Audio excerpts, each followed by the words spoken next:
I'll call the order of the meeting of the Building Board of Examiners and Regulation Examiners and Appeals for March 17th, 2016.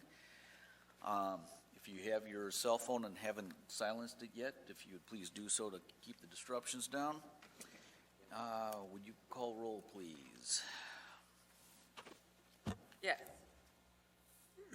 Mr. Steele? Here. Mr. Straight? Mr. Fredine? Here. Mr. Brady? Here. Mr. Cowling? Present. Mr. McCann? Present. Mr. Feller? Here. Mr. Hawkinson? Here. Mr. Field? Here. Mr. Loken? Here. Mr. McKee? Here. And Mr. Boney. Here. Okay, and for staff, Ms. Walsh? Present. Mr. Gisler? Here. Mr. Fosberg? Here. And Mr. Ring. Here. Everyone is present and accounted for.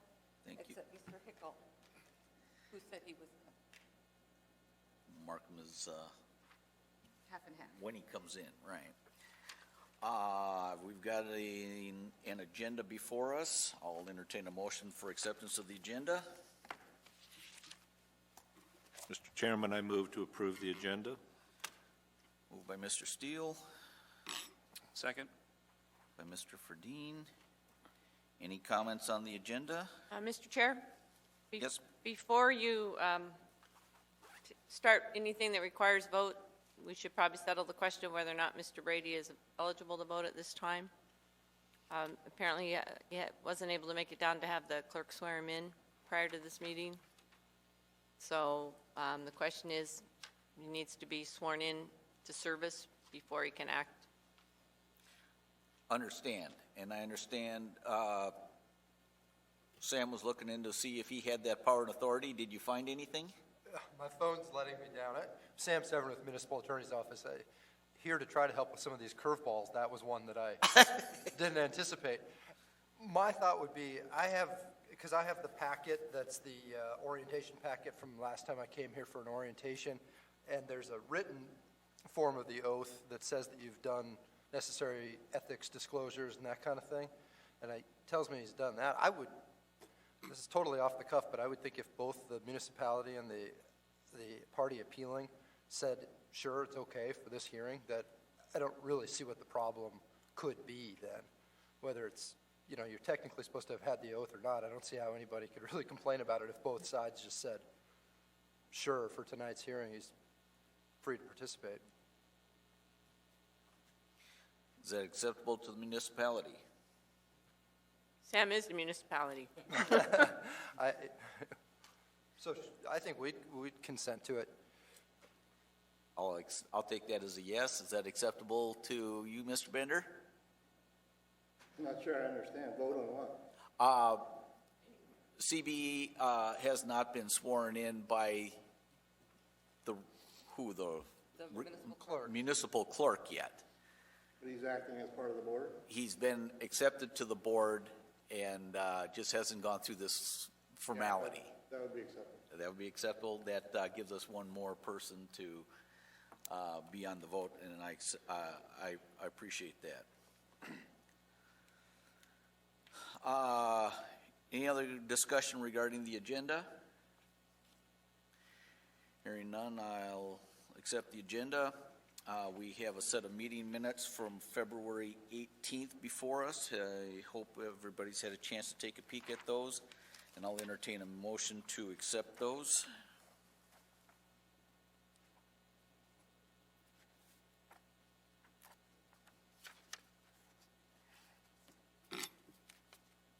Somebody that was here?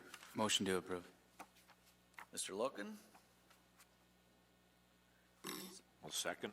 Second by Mr. I'll second the motion.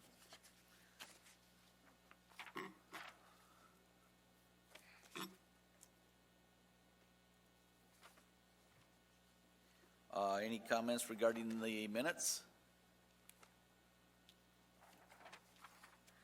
All in favor say aye. Aye. Any opposed? We'll accept those. new business this evening is the de novo hearing of BCI-01-2016.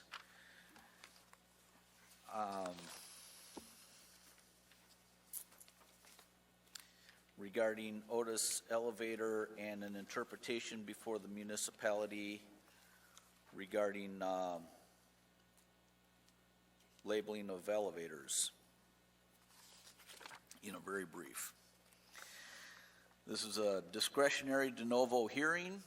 In its sole discretion, it is determined by the majority of vote of 50% plus one of the members not disqualified from voting under this subsection as provided below. The building board may accept an appeal decided by a three-member hearing panel, in whole or in part, for a de novo hearing by the full board.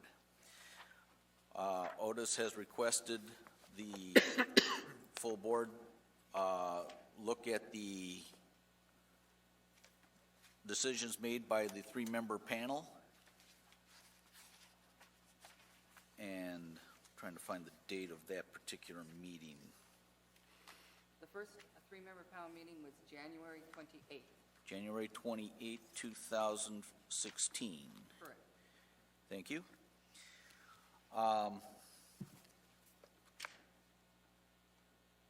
This would be a vote by the members present, less the three-member panel, which consisted of myself, Mr. Cowling, and Mr.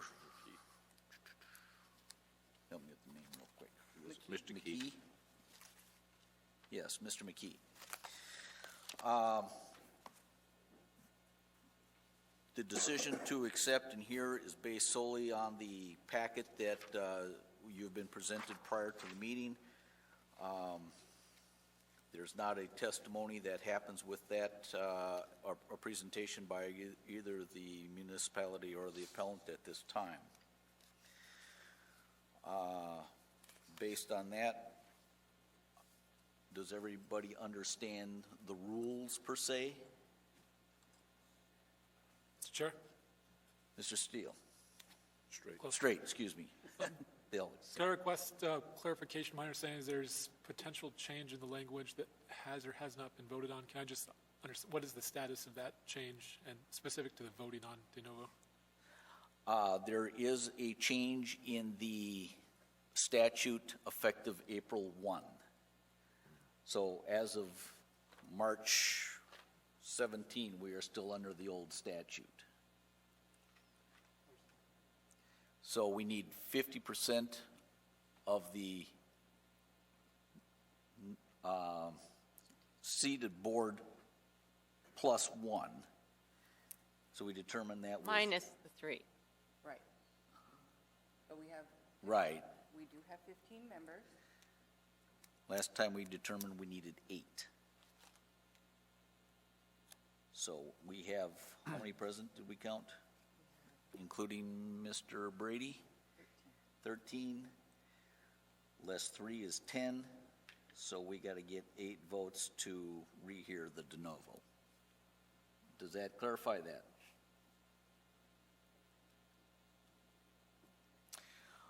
Okay, based on that, I'll entertain a motion to hear the de Chair? novo. I Ms. think Walsh. it's proper at this point for you to turn, since you're one of the three-member panels, you need to turn the proceedings over to the vice chair or whomever was not on the three-member panel. Okay, I didn't think it would be a problem for just hearing it, but I'm willing to do that. I'll turn it over to Mr. Ferdine then. Abundance of caution. Do we have a motion for the de novo hearing? Mr. Chair, I move for rehearing, de novo hearing. Do we need to read off the case number? Or? BCI 01-2016. Second. That was seconded by Sterling. All right, is there any, I believe we will go into a discussion at this point. Is there any comments or discussion on the merits of whether to go forward on de novo? Mr. Steele. Mr. Chair, I don't believe I'll be supporting the motion. I've read the information in the packets. I feel comfortable with the deliberation and the decision reached. Formed the motion, however, in the positive to keep it in that light, but I don't believe I would be supporting it. Any other comments? Mr. Chair, Yes, Mr. Straight. I'd like to at least state my mind and ask Mr. Steele to reconsider, because I feel at this point where we are is we're being asked as a board to hear a question. It's already been heard by the three-panel board. The next step is us. As a citizen working with the building officers here, the staff, I think we've all been in that situation where it can sometimes feel like you're dealing with a big faceless bureaucracy, and we really are the only alternative avenue that citizens have to question decisions by the building board. And I feel that if a citizen that makes the effort to both appeal to the three-member panel and feels strongly enough to appeal to us, I feel that's really the very purpose of the board. That's why we're here today. That's why we all showed up and came down here on a Thursday evening to enjoy sandwiches and do this meeting. But the very purpose of this board is to hear these appeals, and I feel that by us not taking the time to even hear the appeal, we're doing a disservice both to the appellant and the very purpose of this board. So for that reason, I strongly feel that we should vote to hear this de novo. Thank you. Any other? Well, I'd let others go first before I... Any other comments? Mr. Steele? I'm very aware of and sensitive to that issue. I think the point of departure that we're dealing with tonight occurred quite a while ago when the whole thought of the three-panel was introduced, and it was to expedite the decision, get a shorter, smaller group that had the wherewithal and the expertise to render decision on this. And I don't think the avenue of appeal is over. There's always, the decision of the board can be appealed to the courts if one feels strongly enough about it. But I just think that I'm wanting to buy into the system of the smaller group and the decisions made. And again, based on what I've read, I can see how the decision was reached and can be supporting of that. And so, in fairness, I don't want to slight an individual for an opportunity to present their piece to a larger forum, but at the same time, we have not the requirement that we have to always hear these in the larger format. I think it's set up that we have this choice to decide based on what we've read in our packets in preparation for the meeting if it warrants rehearing or opening it up again. But again, there are other avenues to pursue this beyond us. And those always do exist.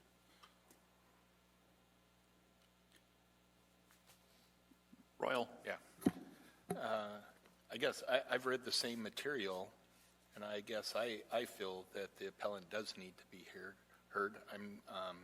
I would be voting to rehear this so that everybody here has a chance to vote on it in how they feel and based on how they interpret the code as well, based on all the information that we've been given. So I'll be voting to rehear it.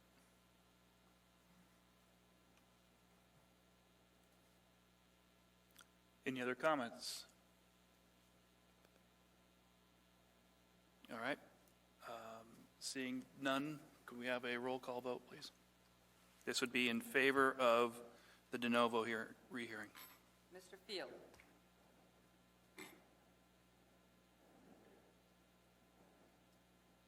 Mr. Straight. Yes. Mr. McCann. Mr. Feller. Mr. Ferdine. Yes. Mr. Steele. No? Mr. Loken. Yes. Mr. Hawkinson. Yes. And Mr. Brady. Yes.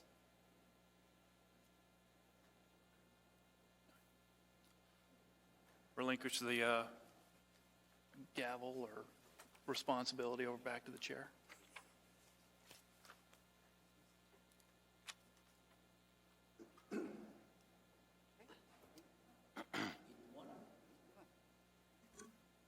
Eight to one. It passes that we will hear that.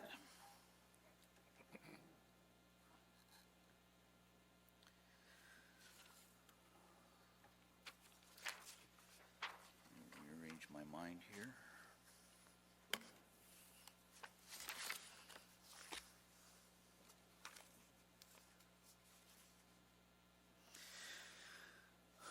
If I can start with the summary of the issues.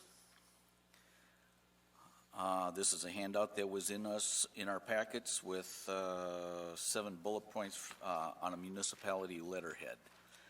Summary of issues: identification of elevators with numbers, letters, etc. has been required in elevator code books in the National Electric Code for many years.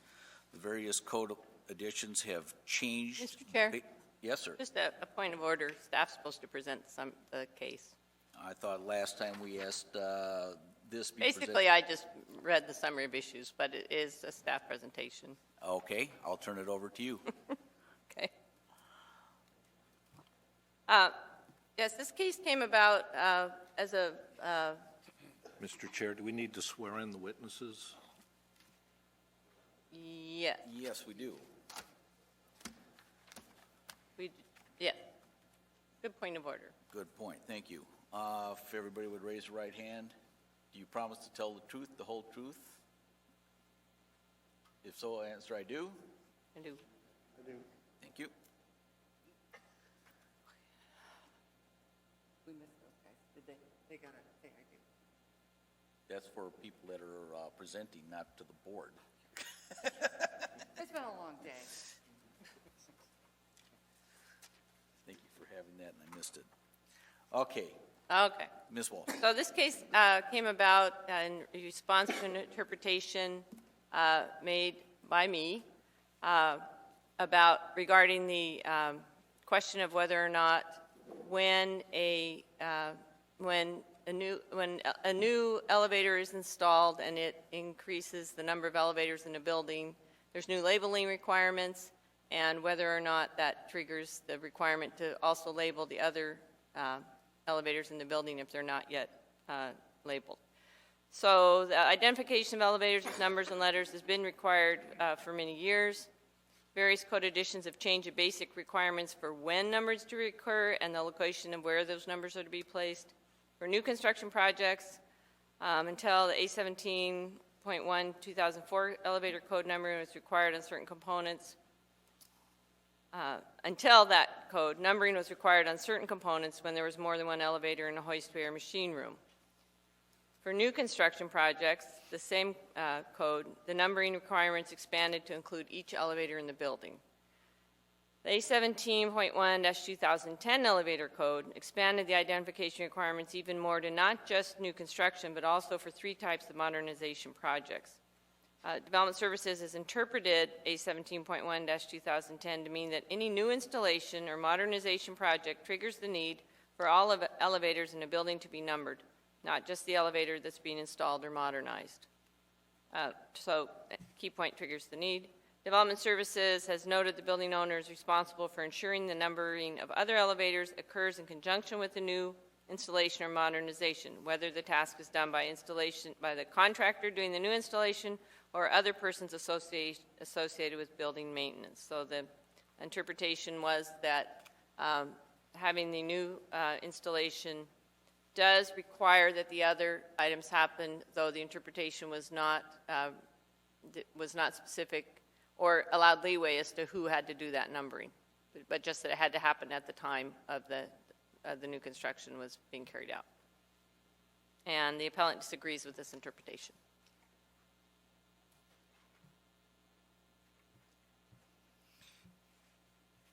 Any questions regarding the outline of the agenda or item before us?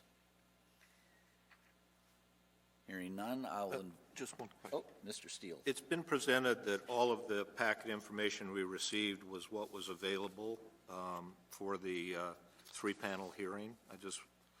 I'm not seeing dates or numbers on all of them, though I've read all the sheets, but I just want to make sure that everything that we're seeing is reflective of that.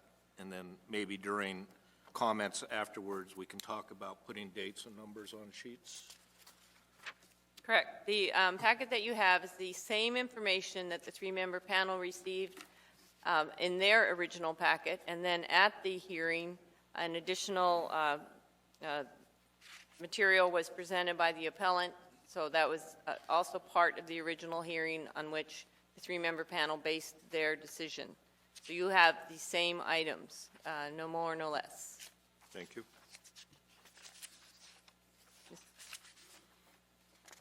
Yes. Any other questions? Mr. Boney?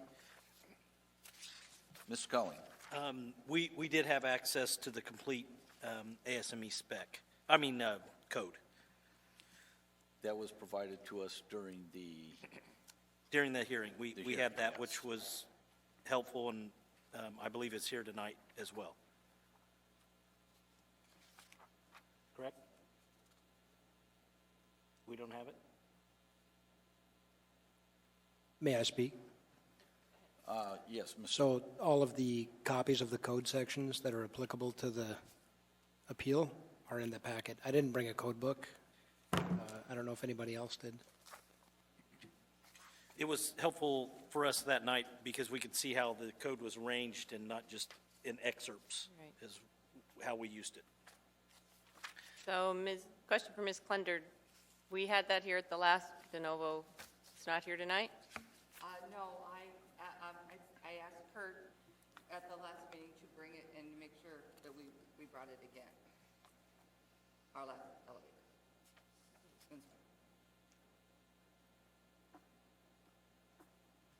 Okay, so we don't have a code book. I didn't bring a code book. I apologize for that. And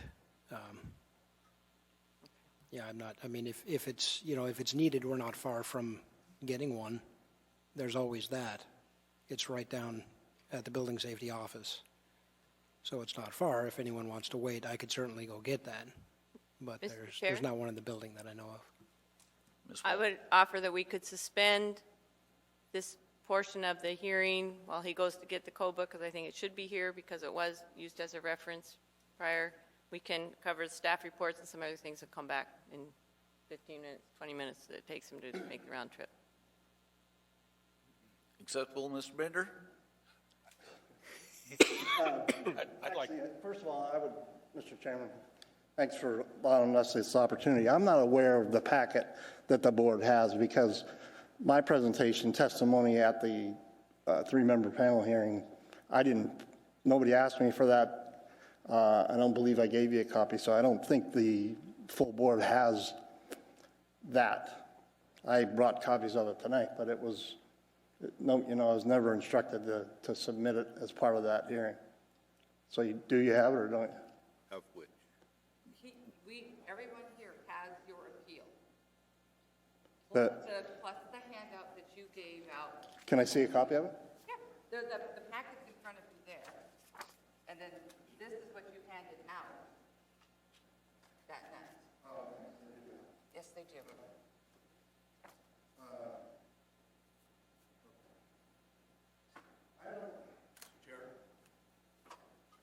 Mr. Feller? If the complete code wasn't supplied to the board in advance of this meeting, is it fair to introduce it now? I thought our decision was supposed to be made on the information that was provided in advance that we had an opportunity to review. And not necessarily on maybe what the three-member panel had available to them.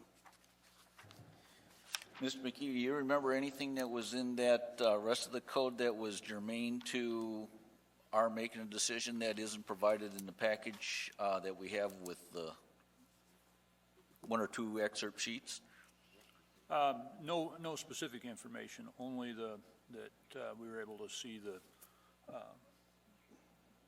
basically in a physical format,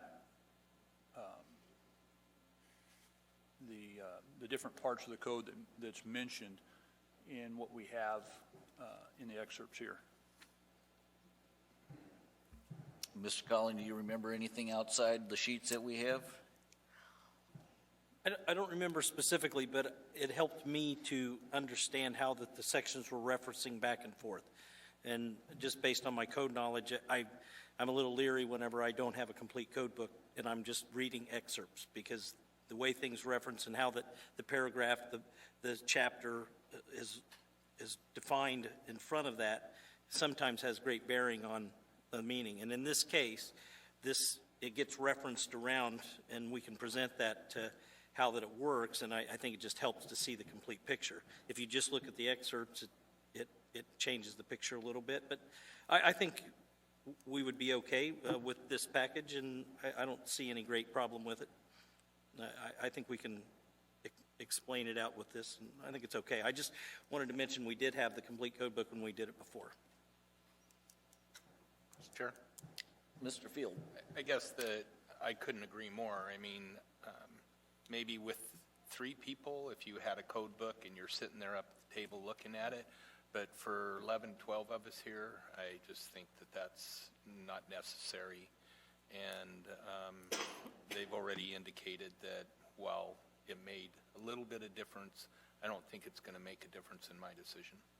Or at least that's what I'm thinking right now, and trying to go through that whole code book and reference every section that they identified and try to look at that based on the codes that they're talking about. I don't see how that's going to change what my opinion would be. Mr. Loken, you're prepared like you have something I'd you'd like to say? to make a motion to continue. Second. Any objection to continuing with, without having that reference at fingertip? Hearing none, I think we can continue on that. I thank you for the offer, but for the to expedite the time, I think we can keep going too. Mr. Loken. I do have a question on the summary to Ms. Walsh. Does the staff consider this a new construction project or a modernization? This appeal is actually not for a particular project. The appeal was made on the interpretation. Following a project where it came up, the interpretation was, from this point forward, be advised, we shall vigorously remind everyone and we'll get into that at the time, but vigorously remind everyone that we consider this event to trigger labeling, and we'll be making those comments at plan review and at pre-construction time, and reminding people to coordinate the labeling of the elevators. So this isn't specific to a project. This is the interpretation that this is how we'll handle it from this point forward. Thank you. Any other comments regarding the case in general? Hearing none, I'll invite Mr. Bender to make his presentation. Thank you, Mr. Chairman. It's the only time I've ever gone through this, so I'm kind of a novice, and I'd appreciate if you would give me guidance if you feel it's necessary. For those of you, some of you know, I know some of you I don't, but my name is Paul Bender. I'm the construction superintendent for Otis Elevator. I have been since 2001. I am also been a certified inspector since 2002. I'm a member of the ASME Inspections Committee for the A17-1, and have 28 years in installation, maintenance, and supervision of installation and maintenance of elevators. The packet that you have, I don't know how much we want to rehash this thing. What I have to present tonight is a letter from that I presented to the municipality, but I don't know if, I don't think it was passed out to you guys yet. I have copies of it here for you, but it's a letter written by David McCall, who's our senior manager of worldwide codes development, and he's a member of the ASME A17 Standards Committee. He's the chairman of the A17 Hoistway Committee, which is responsible for 2.29, and he's the chairman of the ASMEA 17 Editorial Committee that's responsible for 1.1. Mr. Bender, if you can hold on just a moment, we do have copies of that has not been passed out to the members at large here, so if you can give us just a moment.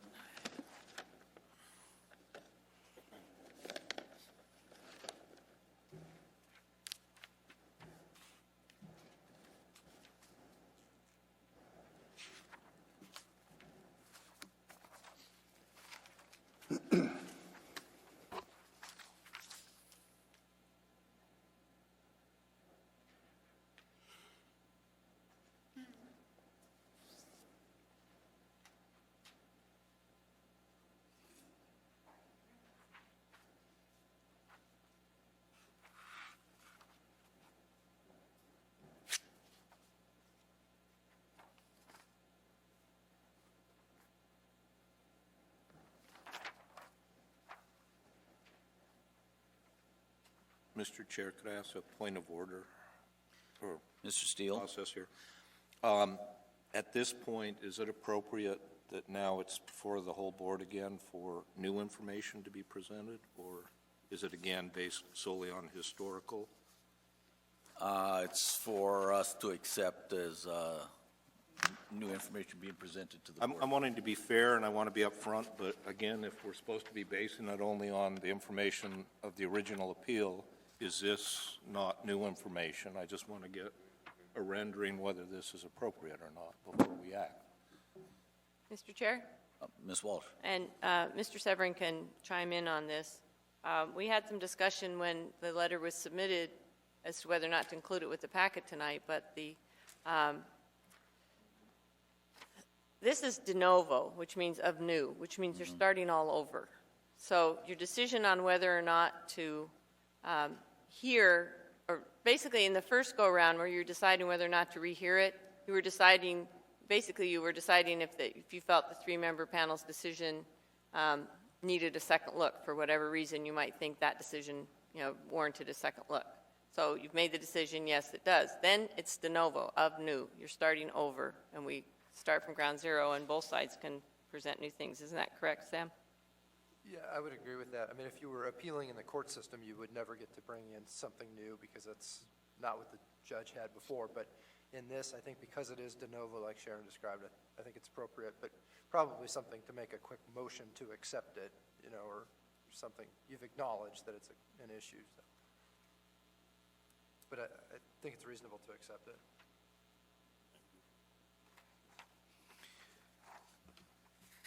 Based upon the municipality's legal, I make a motion to accept this new information. Second.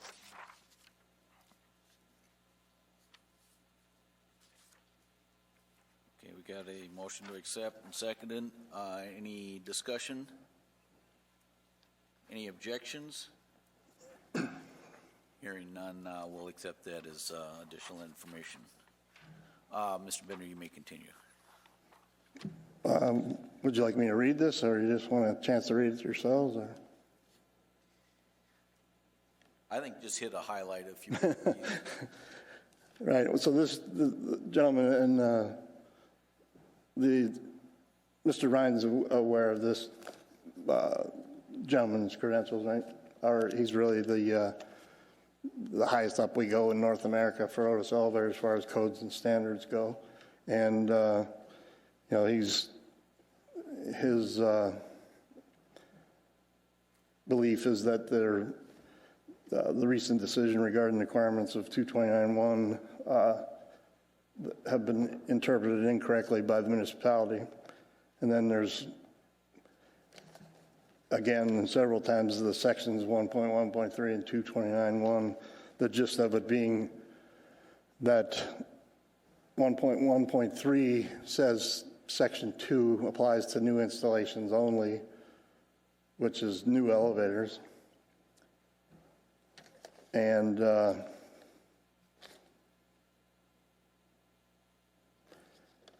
he goes on to say that 229.1 applies to new installations only, where the words "each elevator in a building" are used. It means each new elevator being installed in accordance with Part 2, of which Part 2 is for new installations only. It does not apply to any existing elevators that are in a building where a new elevator is being installed. Section 8.7, which according to Section 1.1.3 applies to both new and existing installations, contains references to 229.1, and it contains requirements for alterations and lists certain alterations where compliance with Section 229 is required. This means that when the alterations specified in Section 8.7 are performed, identification of equipment in accordance with 229.1 must be done. The requirements applicable to existing elevators are contained in 8.7, and to avoid repeating the words, there's a reference back to 2.29. These references don't make Section 2.29 applicable to existing elevators. Otis Elevator Company believes the identification of equipment is an important safety issue. We also strongly support interpretation and enforcement of the code as it is written and intended. The relevant wording in sections 1.1.3 and 2.29.1 has been the same for many years through multiple editions of the code. And if the municipality of Anchorage believes there are unique situations pertaining to identification of new and existing equipment in existing buildings, then perhaps a regulation could be developed and proposed to clearly specify the equipment and conditions where it would be applicable. Otis would be willing to contribute to the development of the wording of such a proposal. The recent decision regarding the requirements of Section 229.1 and A17.1 by the Building Board of Regulation Examiners and Appeals is based on a misinterpretation of the code requirements, and we respectfully request that this decision be reconsidered. And so I'm done reading. Can I just elaborate? Yes, your time. I'm not sure. You guys know different parts or different codes, IBC, all this stuff. Basically, the elevator code is kind of its own beast. I've been fortunate enough to have been the A17.1 is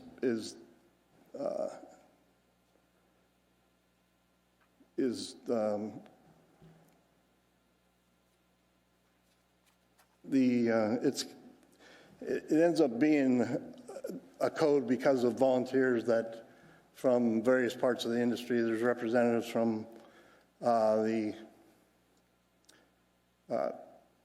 manufacturers, the authorities having jurisdiction, and it's an all volunteer group.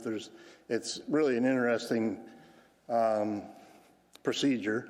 I've been lucky enough to be involved in quite a few of them. Otis has supported me to volunteer to be a part of it, and I don't know that it's as straightforward as some other codes might be, but I said this before, and I want to stress it.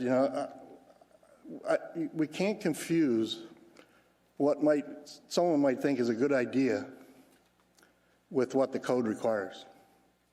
And if, like at the Diamond Mall, for instance, if all the elevators were numbered and you called your daughter and said, meet me by elevator 7, there's a purpose for that in that kind of a context. But the code requires elevators to be numbered for not that reason. It's for emergency personnel, elevator personnel and emergency personnel. And it's the part that's mentioned in there from the elevator code handbook. It's really meant for what we're getting away from nowadays is groups of elevators in the same machine room. You'd have 6 or 8 elevators, and you could imagine if somebody came into that room and they had to shut the power off to a certain elevator, and they were didn't know which one it was. There's a really good reason for having those numbered, both downstairs, upstairs, and on the various things that are mentioned in the code. And I think it's interesting that when we had the original appeal, that the three-member panel that was there, there's two instances here which this was brought up, and one was West High School and one was the Diamond Mall. And it seemed interesting to me that I believe that the outcome from the professionals at that meeting would have been that in both those cases, had you used the definition of building as the building code defines it, that both of those projects would not have warranted that reference on plan review to begin with, based on either a different address or fire separation of buildings. Do you think that's a true statement from that meeting, Mr. Chairman? I'm not here to testify. I'll let you testify. Well, I mean, that was mentioned at the meeting, and I thought it was agreed to. I'm not sure what the definition of a building is. I mean, you could call, if it's a different address, apparently that it's not the same building. And if there's fire separations between, apparently, like in West High School, somebody had mentioned that there's numerous fire separations in the confines of that building. So if in that context, would the term or the definition building stop at that firewall or not? If that's the case, then there's a good possibility that in those two projects, plan review and stuff, that perhaps that should not have been noted to begin with, if that definition of the building holds true.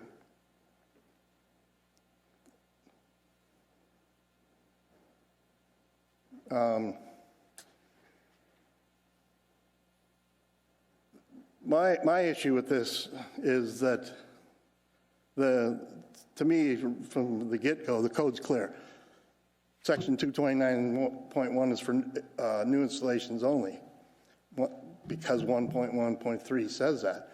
And for an inspector or a building official to interpret that as to have any other meaning without changing it by local amendment or adoption isn't right. I don't believe that's correct in any way, shape, or form. Absolutely, if the authority having jurisdiction thinks that something like that should be put into place, absolutely, they have the authority to do that. But the way that this was tried to be done wasn't the way that it should be.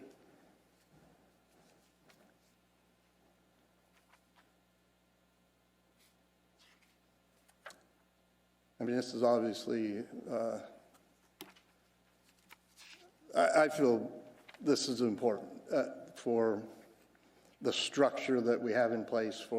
We adopt codes for a reason, and we follow them for a reason, and we don't allow either companies or AHJs or anybody else to just say, well, I think it means that, so that's what we're going to do. You can, and again, the municipality has the means to change it if they feel necessary, but that wasn't done.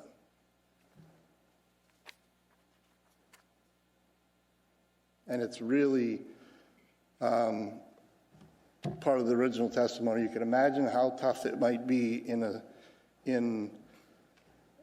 small building. It might be tough, but in a place like a mall or a hospital or airport or something like that, where it could become almost impossible to do based on the legalities of working on equipment that's not part of a project. So it could be very tough. And I believe that even that situation, though, could be addressed by some kind of a local thing if that's what's necessary.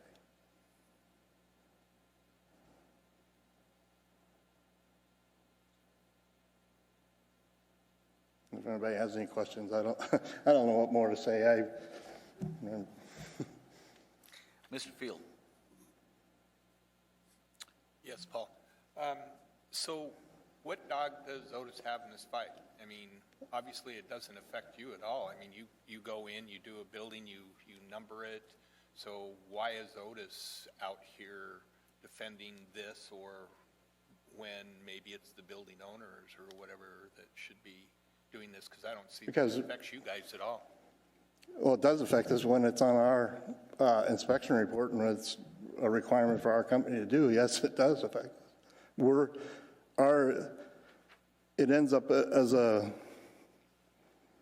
up on our inspection report for that project, or has several times, and we can't walk away from that. And I can't go tell the owner they can't make me do this, but they can you.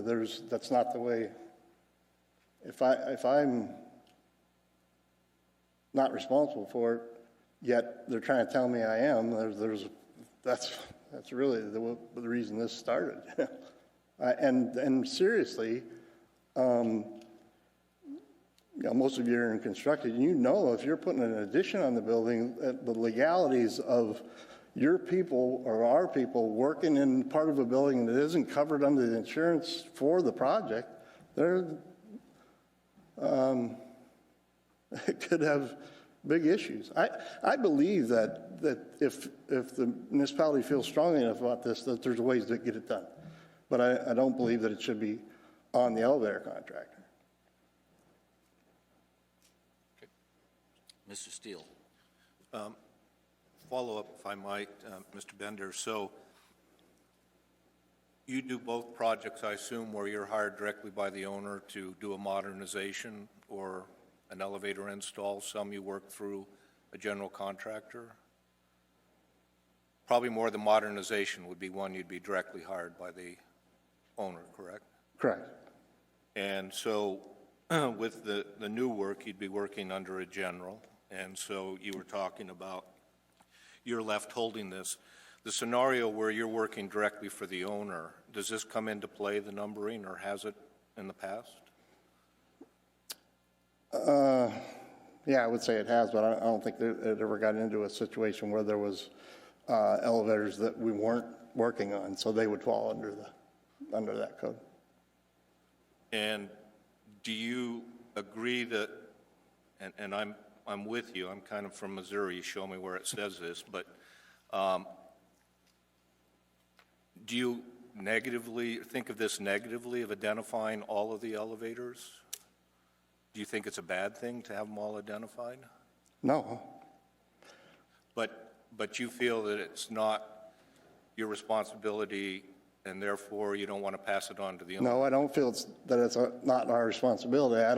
I know that it's not a requirement of the code. Now, and I agree, the elevator code is a pretty daunting booklet. Yeah. Did you read Mr. Rain's summary where he makes reference of the course. 2.9 back to Section 8? Of course. Do you have any comments on those specific references that he summarized? It's in his identification of elevators is the title. It's on Municipality of Anchorage letterhead. Mm-hmm.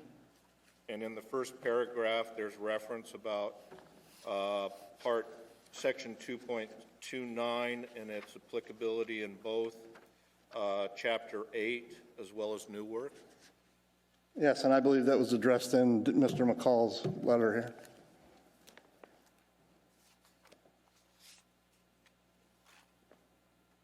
It seems that he says in Mr. McCall in 1.13, application of parts, he does have an exception that identifies 8.1, 8.6, 8.7, 8.8, 8.9, 8.10, and 8.11, applying to both new and existing. Where are you reading? I believe I left out 5.10. So, Mr. McCall, isn't he saying that those other chapters do have? Where in Mr. McCall's? First page, second page? I'm reading, we respectively submit that Section 2291 of A17.1 has been interpreted incorrectly by the municipality. Sections 1.13 and 2.291 of A17-1 state the following. And under 1.13, it does list exceptions to new installations only, and those exceptions are Part 1, Part 5, 10, 8.1, 8.6, 8.7, Yes, blah, blah, blah. yes, I agree. But again, if you read further, Okay? the second page, the second paragraph on the second page addresses that.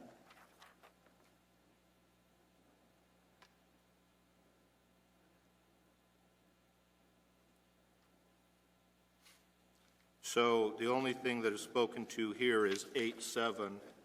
He hasn't spoken to 8.1, 8.6, 8.8, 8.9, 8.10, 8.11. Would you like to maybe I don't believe enlighten me? 229.1's referenced in any of those sections. I'm just asking the opportunity for you to enlighten me why he just focused on 8. Because the issue is 229.1, and I don't believe that's referenced in any of those other sections. Well, I think we can maybe wait for Mr. Rand to get perspective. Maybe we can maybe follow up on this. Okay. Other questions for Mr. Bender? I have a couple here. If this was a new building with 2 or more elevators, would these elevators have to be identified with this numbering and identification that we're discussing today? Say that again, If it's a new building with 2 or more elevators, is this identification that we're discussing today required? absolutely, because they are new installations. If this is an existing building, let's say it has 2 elevators adjacent to each other, and they're being modernized, would the identification be required? Yes, because they're part of a group. Now, let's take a building, last time we talked about the Diamond Center quite a bit. If you were putting in a new elevator somewhere in the building, would it require identification? That Yeah. one elevator? Yes. And can I expand on that a little bit? Yes, sir. In the case of the Diamond Center, of the H&M store that was installed there, but 2 escalators and an elevator in there, I believe that technically, if that part of that building, and it's owned by H&M, so it's the whole what defines a building comes into play there, and I'm not sure what it is, but I think if the ownership or the address or the fire separation of a building, if that project, that area was defined as a building, maybe not a freestanding alone building, but the definition of a building by the building code, then there's a possibility that you could have named that elevator 1 and had one down the hall in another building with the same number. I'm not sure that what constitutes a building. I think that's a little, something that has to be looked at a little more in projects like that, because I don't think it's a good idea to have 2 elevators in the same area or in a mall that have the same number. It would be a good idea to, get together and decide what we're going to call it, which actually we did there. That turned out to be elevator 7, but the owner went and numbered the rest of the elevators in there at the request of the municipality. Otis didn't do it, but it didn't turn out that we had 2 elevators in the same complex with the same number. You did identify elevator 7 in this case with this signage. Yes. If you were walking into a building similar to that and did a modernization to elevator 7, would elevator 7 need to be identified if it had not been previous? Yes. So the next scenario would be if you were putting in a new elevator in a building. It has one, you're putting a second one in an adjacent hoistway area, side to side. How many elevators would you identify? In that case, I would say both of them, because it would be, in that case, they wouldn't be separate elevators, they'd be part of a group, and that would apply. Now, if those elevators were on different ends of the building, Then technically, no. If we install a new elevator or elevators, then they fall under that guideline. And if you modernize groups of elevators that are hooked together, and keep in mind, that's the thing, the whole idea of identification in this code, regardless of what we think is a good idea for other cases of numbering elevators, is for emergency personnel. That is what this code mandates. That's what it's for. There's more than likely there is other good reasons to number elevators, but that's not what this code mandates. You'd mandate it yourself, and I would be totally agreeable to that.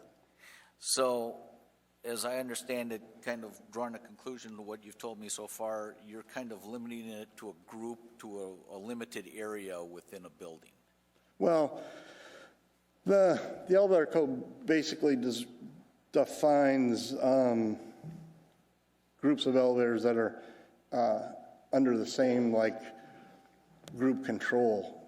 If you have 3 elevators and you hit one button and they react that way, the controllers or the brains of the elevator are hooked together to be a group of elevators. So that would work whether the 2 elevators are next to each other in a common lobby or opposed from each other in the common lobby. They could be, yeah. Since they're commonly controlled at that point. More than likely, yes. You could always have them separate, and I don't know why you'd want to. Understand that. So what I'm trying to do is find the lines here, because we spent an awful lot of time last time trying to define the lines. And I'm trying to help understand again the lines of. I think the easiest way to do it is to keep in mind that it's for emergency personnel. If you've got an emergency and you've got old elevators or a group of elevators that have been modernized, and the fire department or elevator person goes into that room, and the other fireman on the radio saying, shut the power off to elevator 7, it needs to be marked. That's why this stuff was put in the code. But for you to call Aunt Martha and say, meet me by elevator 7, that's not, it might be a good idea to have them numbered that way, but that's not what this is about. This is about safety of elevators and the people that work on them and respond to emergencies. So where I'm trying to come from is you think the municipality is incorrect in saying all elevators. For instance, let me use the Diamond Center and use store names here. Mm-hmm. You put in a new elevator 7 at the H&M, and as I understand it, the municipality has asked you to mark all elevators, including ones that are in the connecting corridor between the main mall and the tower, and I don't know if there's any farther into the mall. Apparently there were 6 other ones, because this one turned out to be 7. So. Okay. Another building we talked about was Providence. As to, granted, there's a number of buildings out at Providence. They have identifying addresses, and Lord knows, you got a rough idea how many elevators are in Providence. Yeah, I don't know. Bunch. Is it in the teens? Oh, it's more than that, I think. 20s? Jalen would know.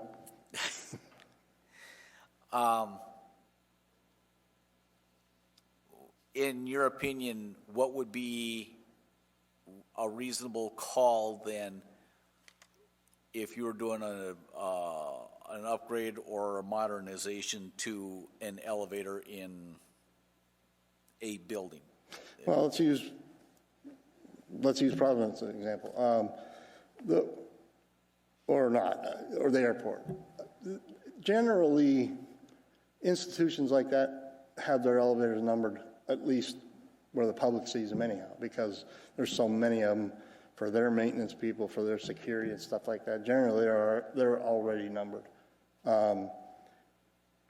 And probably for good reason. But if we went in and modernized one and they didn't happen to be numbered, that's the point. This code, you can't go into this code and say that it has to be done the way this code is written. And again, I think the municipality does feel strongly that this needs to happen. Well, let's do that. Let's draft up a local amendment or something. But the problem is it's trying to be done not by legislative action or at the time of adoption or local amendment. That could happen tomorrow if you could agree on the wording. But what the code mandates for numbering of elevators, we comply with, and it is for elevator personnel and emergency personnel. Mr. Fredin. Thank you, Mr. Chair. Through the chair, two questions, sir.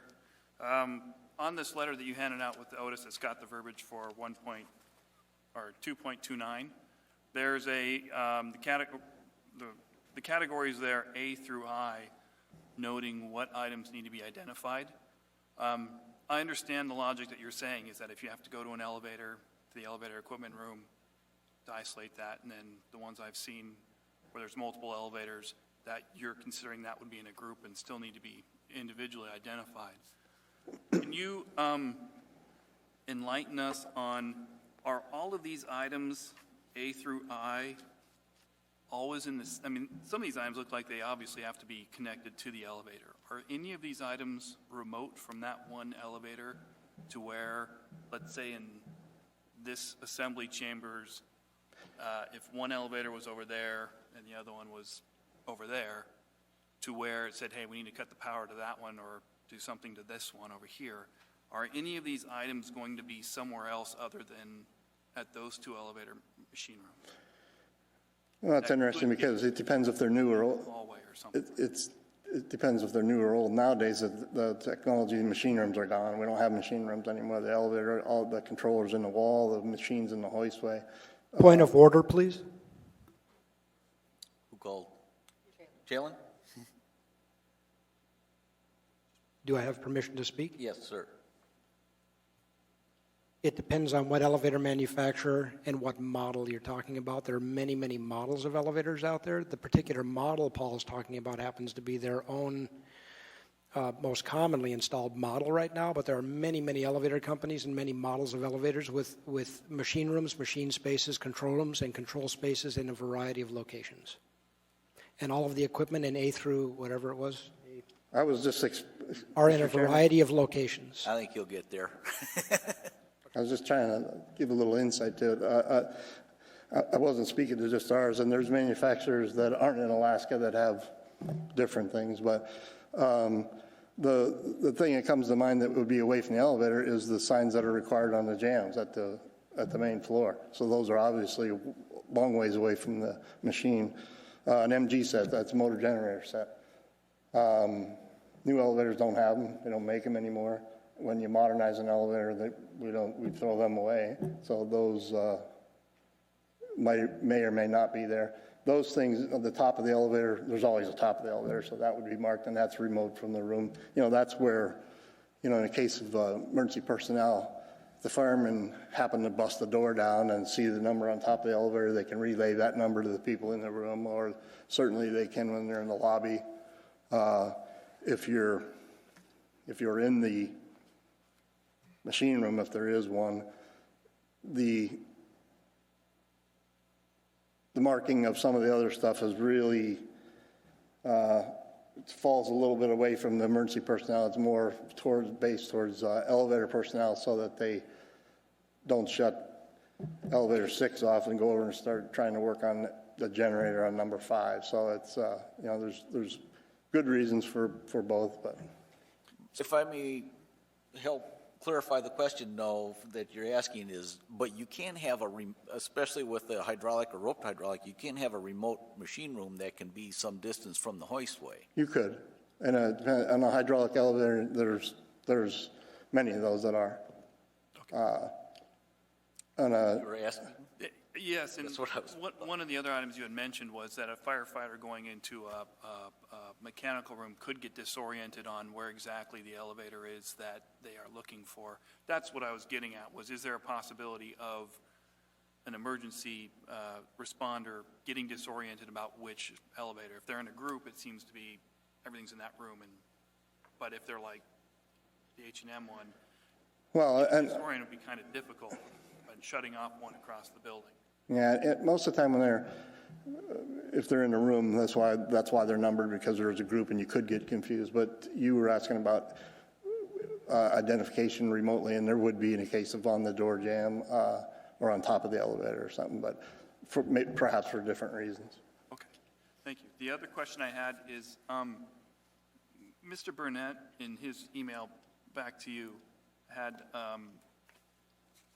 a sentence he has in here. He says, I realize that the installer of the new elevators may not have the legal authority to do any work on the existing elevators in question.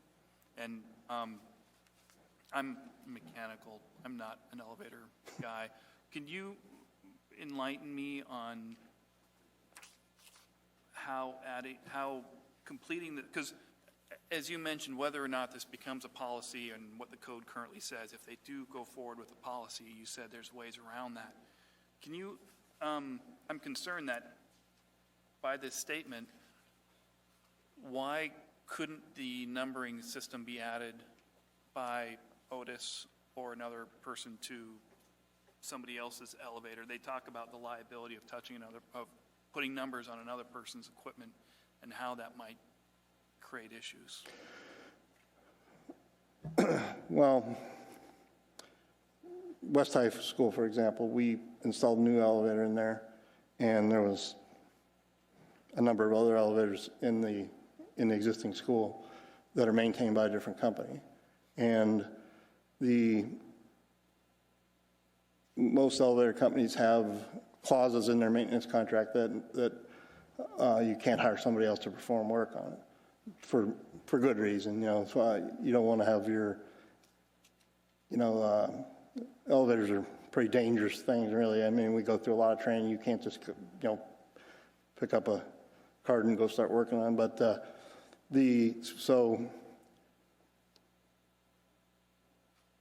but putting numbers on them, I don't believe would be dangerous. But falls into the same kind of theory, I think.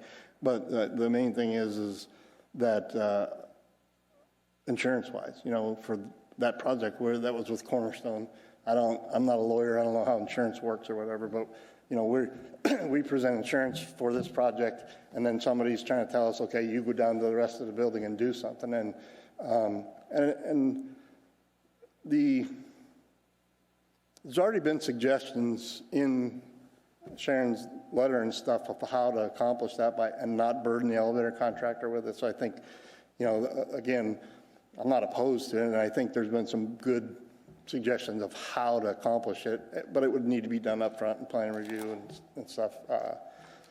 But the legalities and the insurance-wise of working on equipment that you're not under contract to do is I know is a concern for our company, and I would imagine other elevator companies as well as general contractors. Okay.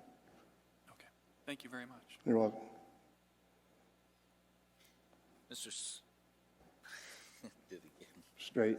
Mr. Straight, I'm sorry. I've been called worse, it's all right. Through the chair, a question for you, sir. Are there any other scenarios where you're working on a elevator at a facility and there's other existing elevators in the facility where some code provision or something drives you to, requires additional work on the other elevators that are outside your scope? Or is this the sole exception that we're talking about?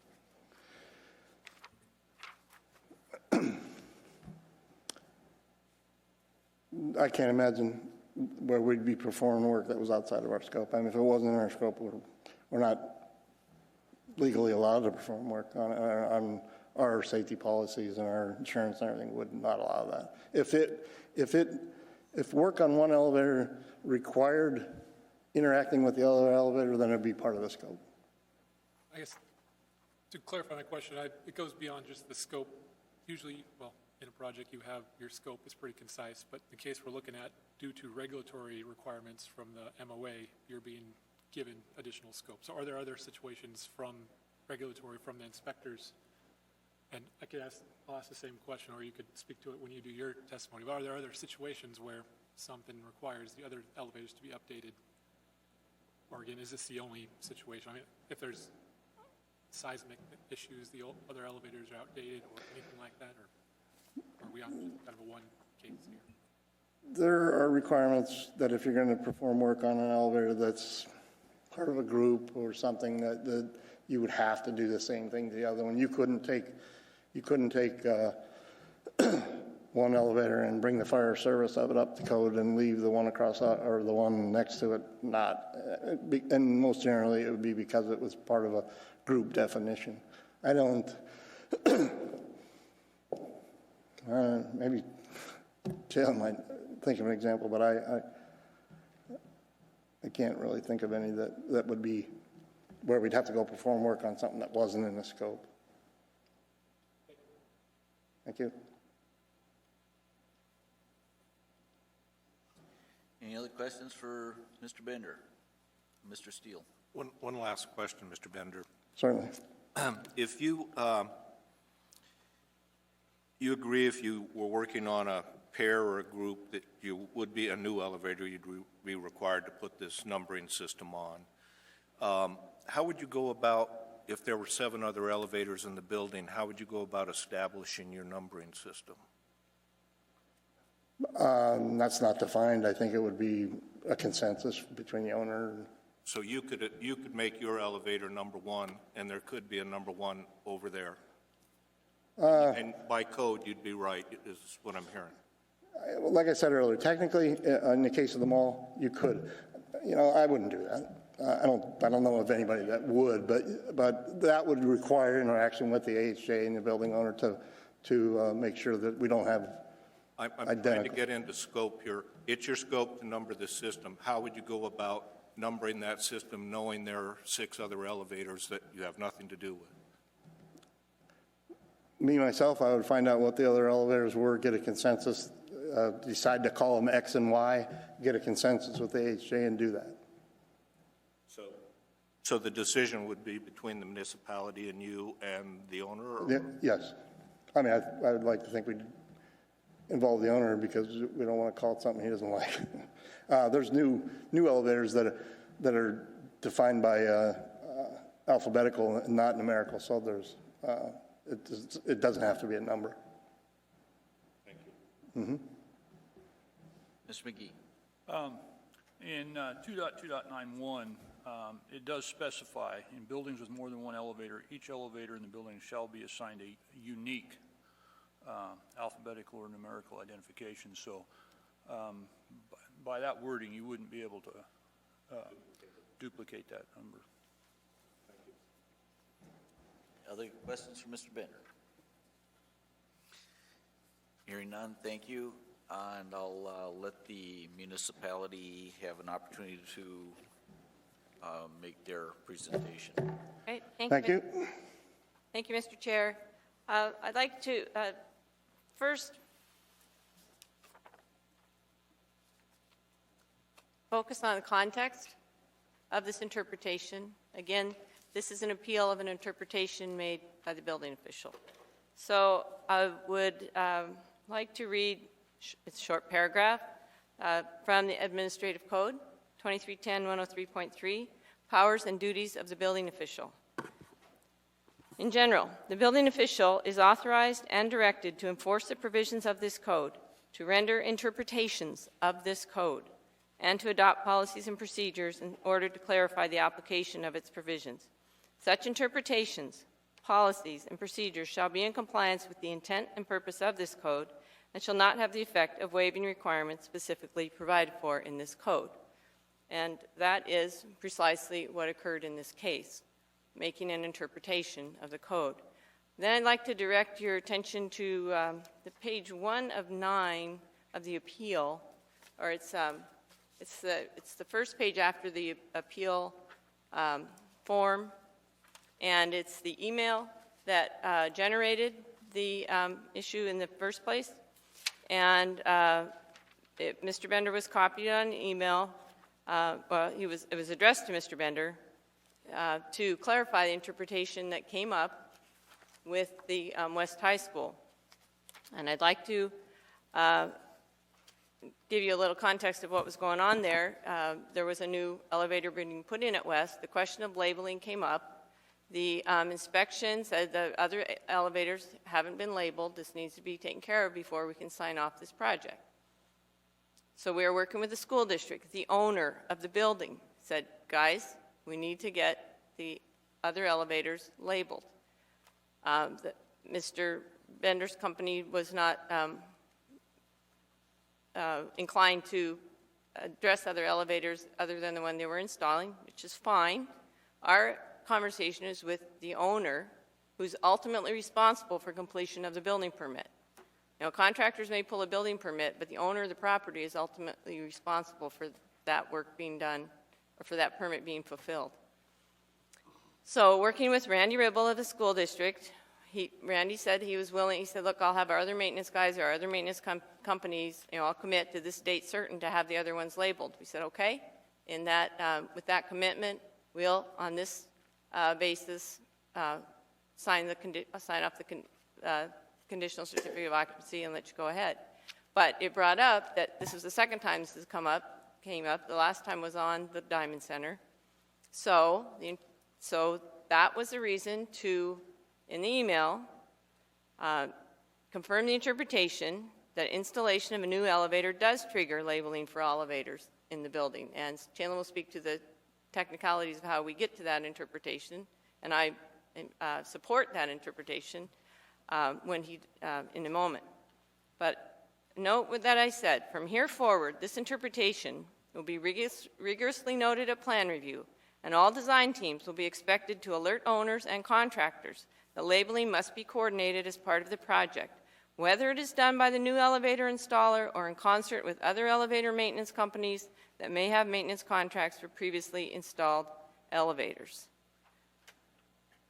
Further reminder that we will be having, that we have been conversing in Department of Labor since this was written, but we do closely coordinate with the Department of Labor, who defers inspection of elevators to us, or the installation of elevators to us, and remind we are tasked with being as least as strict as the state is in interpretations, but we always have the ability to be of a higher standard than the state is. But the point I want to make with this is that there has never been, with this interpretation, there is no requirement for the elevator company doing the new installation or the work that's triggering the labeling to be done by them. There's no requirement or expectation, as you can see in this interpretation, of that to be done by the particular elevator company under the permit. The interpretation is that it triggers the need for the other labeling as a condition of closing out the permit, and that's the owner's responsibility. They may want to, the design team may want to make a note in the drawings that contractors be advised, you will be asked to label the other elevators, or they may, contractors may want to have a conversation with the owner, hey, by the way, here's our base bid. If you want us to label your other elevators, here's the cost to do that. We are not imposing that requirement on the contractor. The requirement's on the owner. If you're doing this change to your building, our interpretation is you need to bring your other labeling into conformance. But we are not, I emphasize not, putting that responsibility on the particular elevator company working on a particular elevator that's triggering the situation. So be in mind, that's the interpretation that's being appealed. I want to make clear that that's what the interpretation was. So with that. So I have a question for Sharon, if I may. Mm-hmm. Yes, sir. So Sharon, can we assume that there's a ton of elevators out there that are just unnumbered, and is that what, in that situation, did you have two unnumbered elevators and the new one going in I'll let Challen speak to that, and if we could stay in order, it's the municipality's time to do their presentation, so. Got it. If I could ask you to hold your questions till Challen does his presentation, and then we'll address them all I together. would- He may answer some of those as he goes. I would like the chance. And we Mr. did not Chairman. interrupt Mr. Bender. Mr. Chairman? We'll give you an opportunity at the end to rebuttal, if you would please, to kind of keep things moving in order. Thank you. With that, I'll turn it over to Challen, who will present the technicalities of how we get to this interpretation. Mr. Chairman, point of order. Was it appropriate for her then to make that statement? I want to make the same And statement. if not, can I have the opportunity to respond to that? Should she, was it appropriate for her to make that statement at that time? Which statement? She just said, if we're following protocol and it was going to be the witness's chance, If anything, it was my fault to let Mr. Field to interrupt the municipality's presentation. You had your opportunity to present, this is their opportunity to present, and then the board asked questions, and then we'll each have turns. statement just now was not a part of the presentation, or was it, and was it appropriate? Mr. Chair, I don't know. staff presentation is not, does not specifically say how many people are part of the staff presentation. We have a presentation that's composed of my introduction and Challen's refinement. So, okay. Go ahead. Mr. Jalen. Mr. Rang.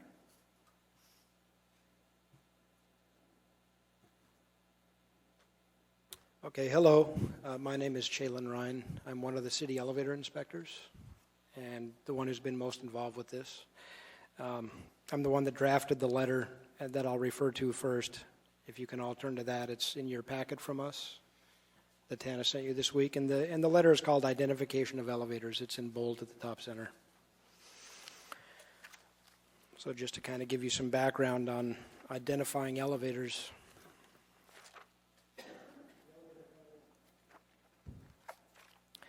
Excuse me, the elevator code's been around since 1921, and there's a lot of additions. Our most recent edition that's published is the 2013 book. Way into the publications, they decided that numbering of elevators on certain parts of the elevator should be a requirement. And ASME, the American Society of Mechanical Engineers, they publish our code book. They decided to start requiring some numbering. And the NEC, National Electrical Code, NFPA 70 code book, also had requirements for numbering certain components related to elevators.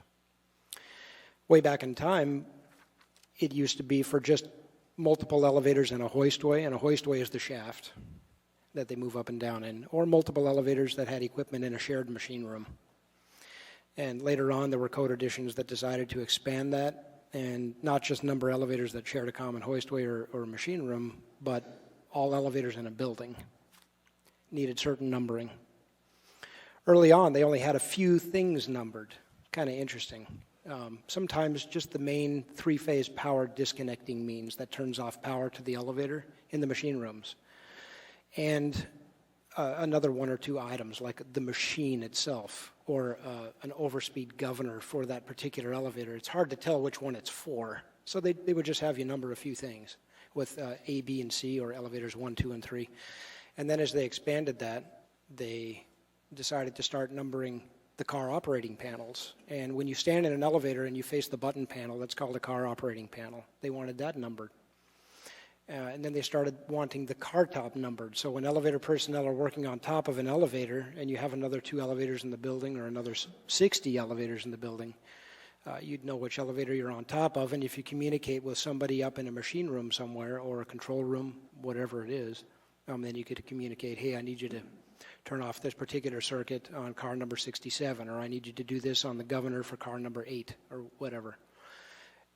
Then ASME continued to expand that. Then they wanted the main elevator entrance frame that you walk through numbered at the main landing only, the main lobby of the building.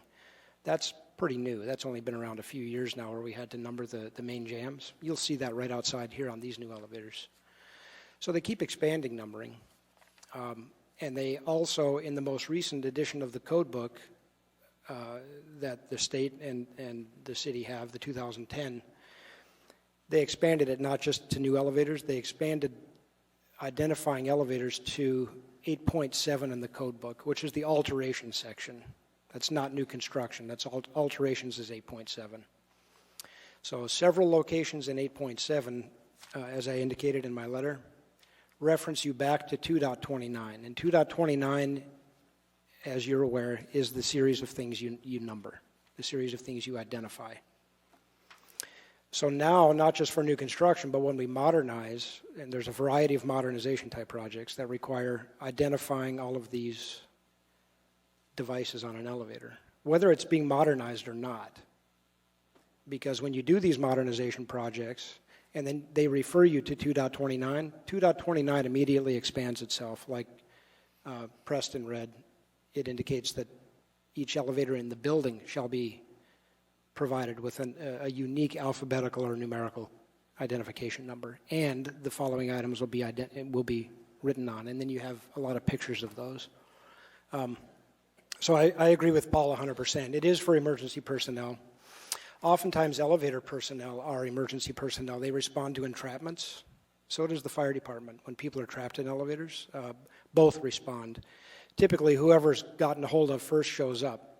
And one of the first things that needs to happen is you need to kill power to that elevator.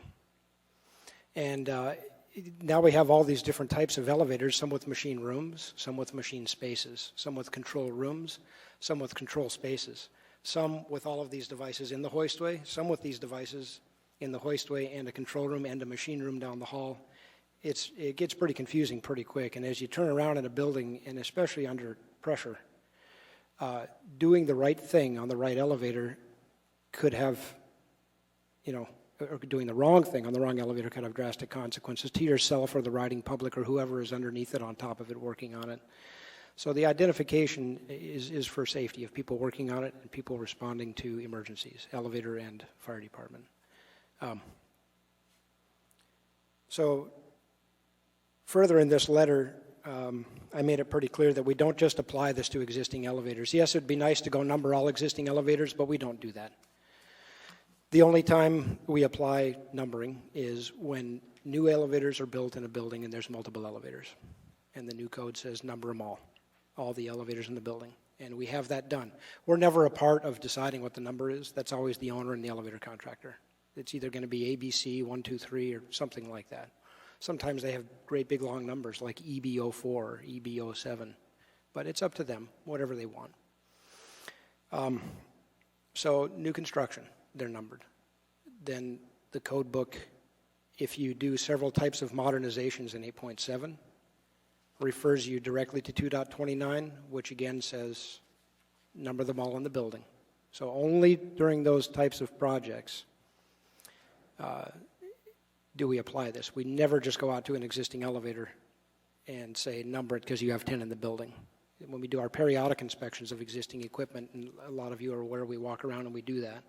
There's 1,400 elevators in Anchorage, and we walk around and do periodic inspections every couple of years on all equipment. And we never just go up and say, hey, number your equipment because it's a good idea. Another book where this similar type of requirement is present is the NFPA 70, the NEC, National Electrical Code. When there's a new service put on a building, electricians need to not just number the new service, but if there's other existing services that serve parts of that building, they're required to post signs on the new and existing services indicating what they serve and where the other services are and things like that. So it's a similar type of code requirement that's retroactive to other equipment around the corner. And I'd have to ask somebody else. I don't know who does that numbering, if it's the electrical contractor who's doing the new work. Like with us, the elevator company doesn't need to do the numbering. We believe the code requires that the numbering be done, but not necessarily that the elevator company do it, just that somebody do it. Typically, all the other elevator contractors do it. Right now, Otis is the only one who doesn't. So it doesn't matter who does it. We just believe that the code requires that it be done. If the A17-1 Elevator Code Committee on the national level intends something different about this code, then I believe they should write it differently, because it says what it says. And we've gotten with the state, and we all agree, the state and us. We never started enforcing this till we were in 100% agreement with the state elevator inspection department. And there's 5 of us. And then we all move forward in the same way, agreeing in the same way when numbering should be provided. And so we do it the same way the state does. It's required during the same types of projects, whether you're out in the state or in the municipality of Anchorage. So I wanted to bring up that similarity to the NEC, where if you have a new service, you have to go label the other ones. It's for safety. It's to know, what services are on what part of the building, what they serve, where the other services are. It's kind of like that. It's an equivalent amount of safety. West High School, where a new elevator was added, the other existing elevators in the building, one of them has a remote machine room. It's in the basement of the building. It was kind of shoehorned in there back in the 80s. When you go to it, which elevator of the 3 is it for? All of the equipment in there, you have no idea. All of a sudden now there's multiple elevators. Which elevator is that one for? You go to that elevator and there's a problem with it. And which machine room is its equipment in? It can be dangerous. It can be dangerous. So the other part of this, if we were to go ahead and number the way that Paul has appealed, if we put a new elevator in an existing building and we number it, let's say elevator number 5, I can't imagine ASME would have that be the intent of the code, and we don't number any of the other elevators in the building. What's the point of numbering that new one? To all of us at the state and the city level of elevator inspection, there would be no point in that. It didn't make sense to us, and especially with the code written the way it is written. And I'll read that again. In buildings with more than one elevator, each elevator in the building shall be assigned a unique alphabetical or numerical identification, and it has sizing and where to place these numbers. So it made sense to us to, only during certain projects, to require the numbering on these devices. So the state still interprets it this way. We still interpret it this way. Other jurisdictions interpret this way. I don't know of. I'd have to speak with a lot of different people to find out how many jurisdictions interpret it this way, but these are newer codes. The code has changed regarding numbering, and this is what it says today, and that's how we've interpreted it to enforce it that way. And the other elevator contractors agree too. They do this. They look at the requirement and don't question it. So I think if you have any questions, you can ask me. I think that's it. Questions for Mr. Rain? Yeah, I just have a question under, so Field? under section 2.9, identification, 2.29.1, it's what you just read. Is that under new elevators? Is that code intended for new elevators? Yes, it's in the new construction part of the code book, part 2. That's what the 2 indicates, yeah, for new elevators. Mm-hmm.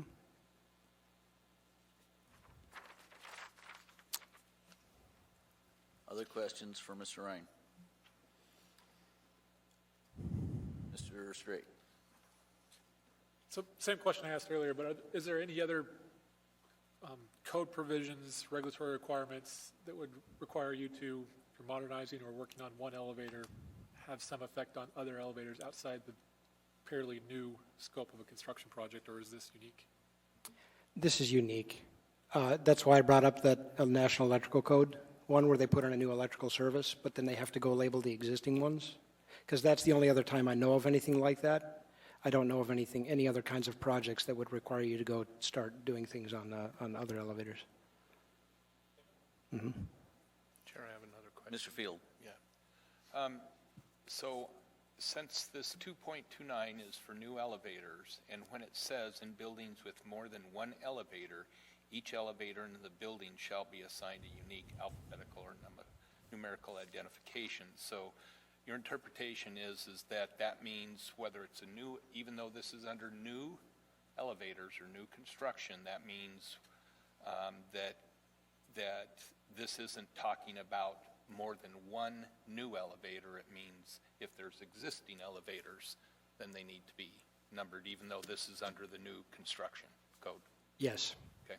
It's like 2.29 immediately expands the scope to cover if there's any other elevators in the building. On top of your new construction project, on top of shoehorning a new elevator into an existing building and looking at just that new elevator, it immediately expands itself. And you'll see that in Bryce's email as well that I included in my packet. Bryce meaning one of the state elevator inspectors. So, yeah. And then, of course, 8.7, the alteration section of the code book, which is not new construction, for a variety of types of modernization projects, refers you back to 2.29. That's newer, that ASME has done that. Said, hey, when you modernize, please number the existing equipment down the hall as well. Interesting they've made that reference, but that's newer in the code book. So you didn't talk too much about Bryce Burnett's comments here from the state, but basically what I'm reading here is he is under this same code and interpreting it the same way that all means all. Yes. And just another question here is we use the term alteration and we use the term modernization. Is there a difference between the two?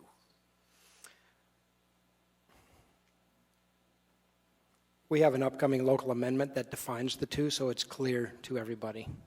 That local amendment will be effective April 1st. And so in the code book, 8.7 is, it's defined as, or it's labeled as alterations, okay? In the industry, we have a slang term, and that slang term is modernization.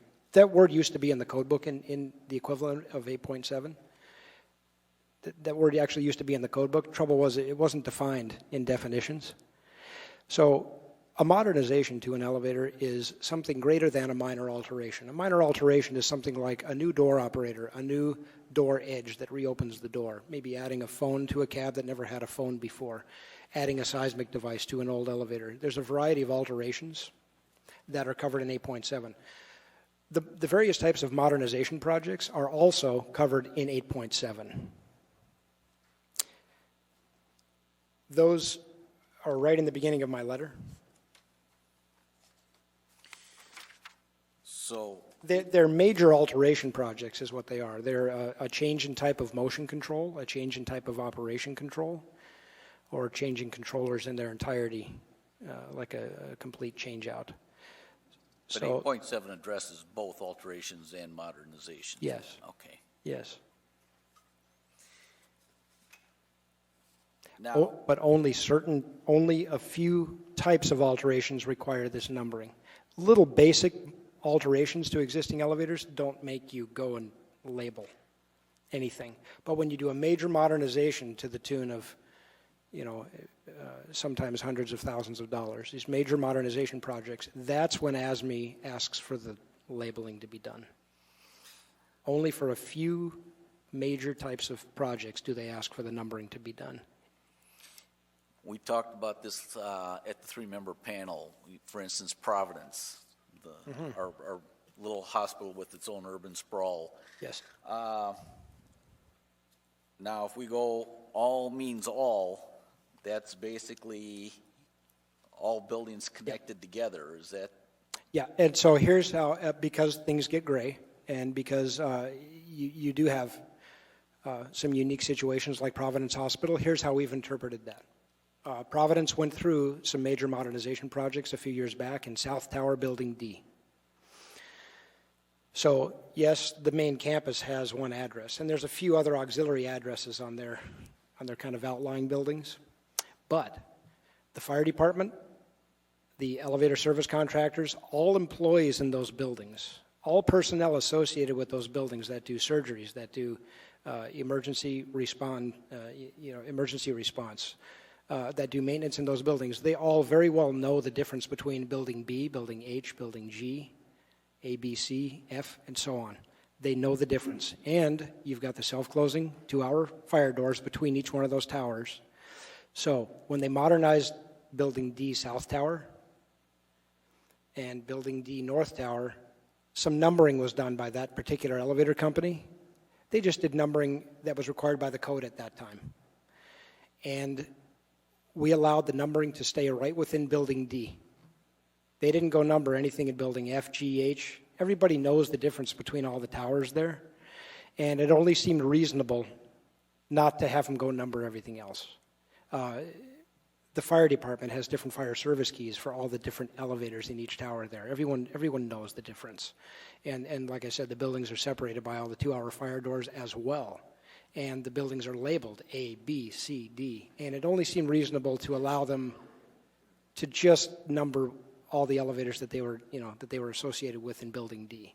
So that was kind of a call by us, good, bad, or indifferent. That's the call we made. Maybe it was too lenient. I don't know.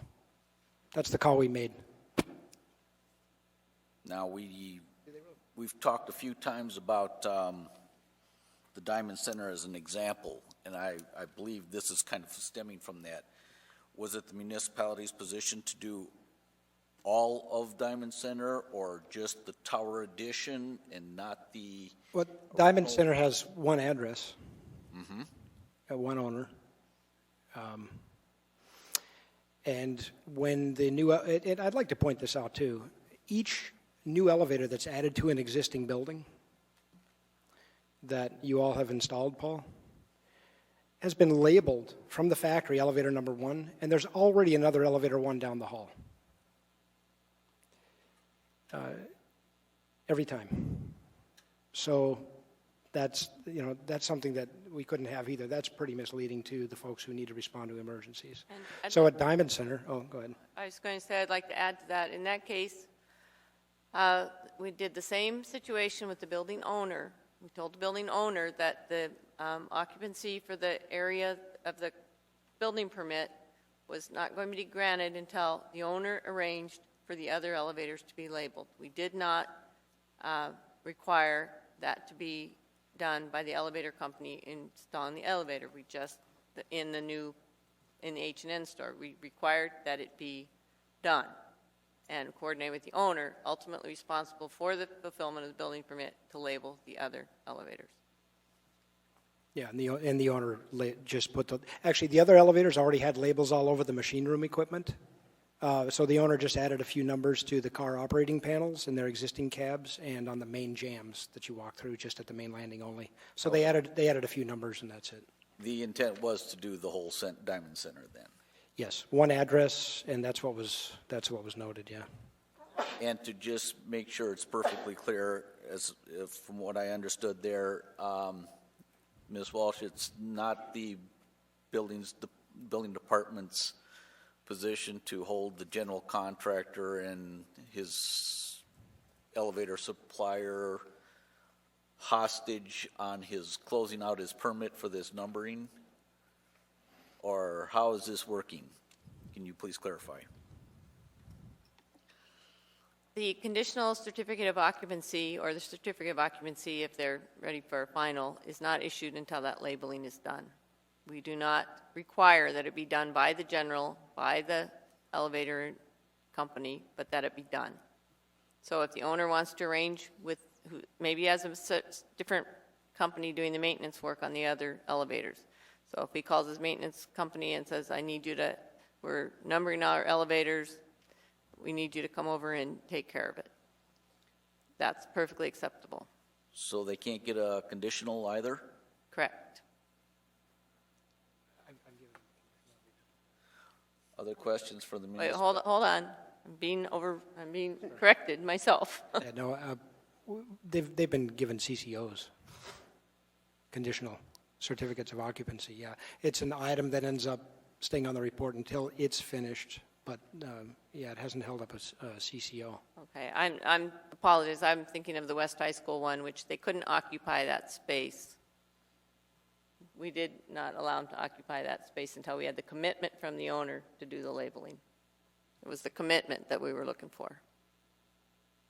And I believe it was 30 days. They did it within 30 days. thank you for correcting me.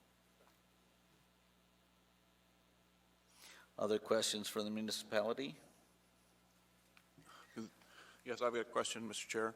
Mr. Feller? Mr. Rain, you made a statement that other jurisdictions have interpreted this the same way that MOA has.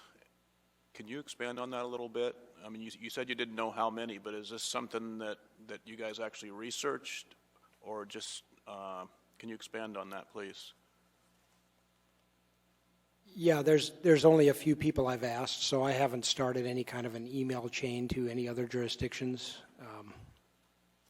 or anything like that. There's a 1,000 things we look at, and I haven't sent out an email to very many people. Years ago, when we decided this with the state at the same time, how to interpret this and how to enforce this, I asked a couple of inspectors elsewhere, because we were working with the state inspectors and us at the city level, and asked others as well.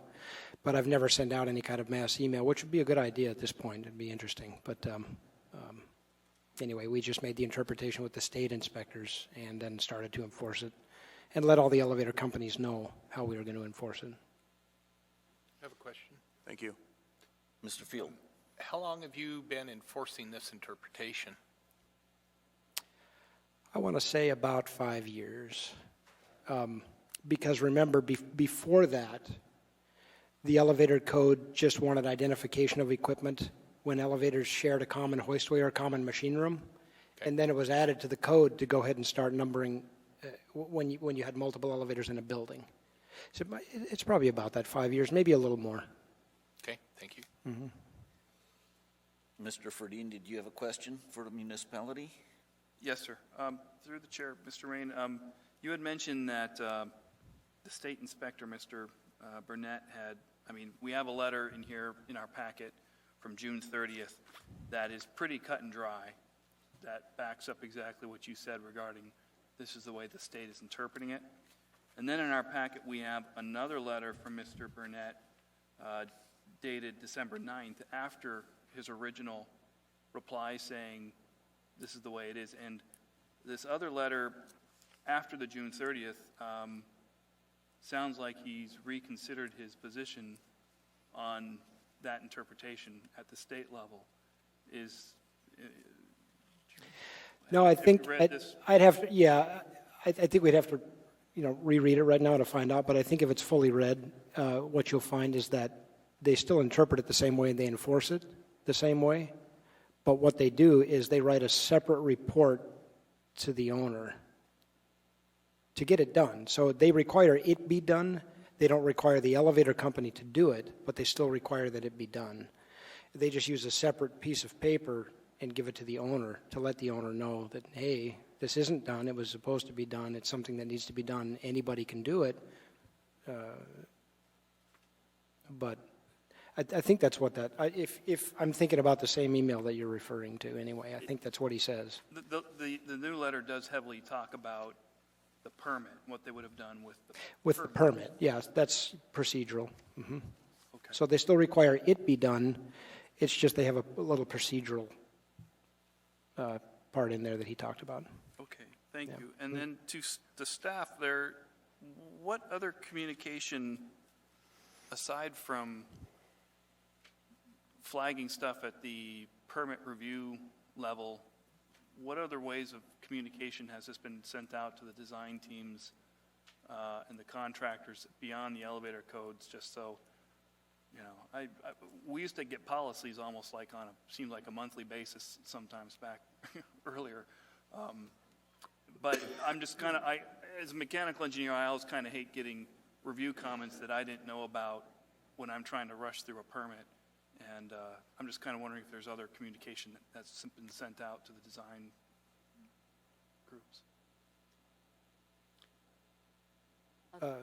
On this particular one, have we done a mass email on our blast list? No, we haven't. Our intent is to hit it when the application first comes in. It's a very simple item to fulfill.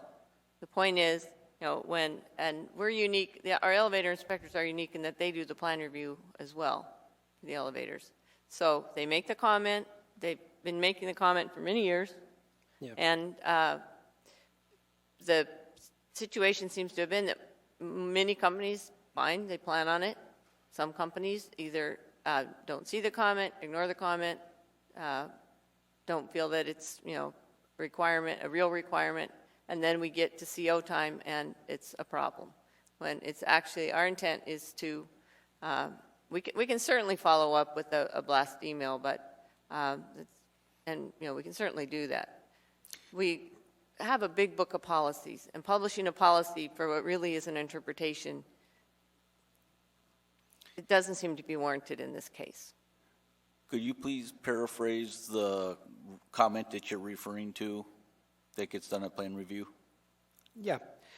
So what I do when I do a plan review, if I see that it's a modernization project, one of the three that ASME wants numbering done, in a plan, as I'm issuing the permit, I do a little plan review reminders document for unique things about that project. And I'll say, this building also includes elevators that are not part of the modernization project per 8.7, whatever the section is, and it's referenced to 2.29.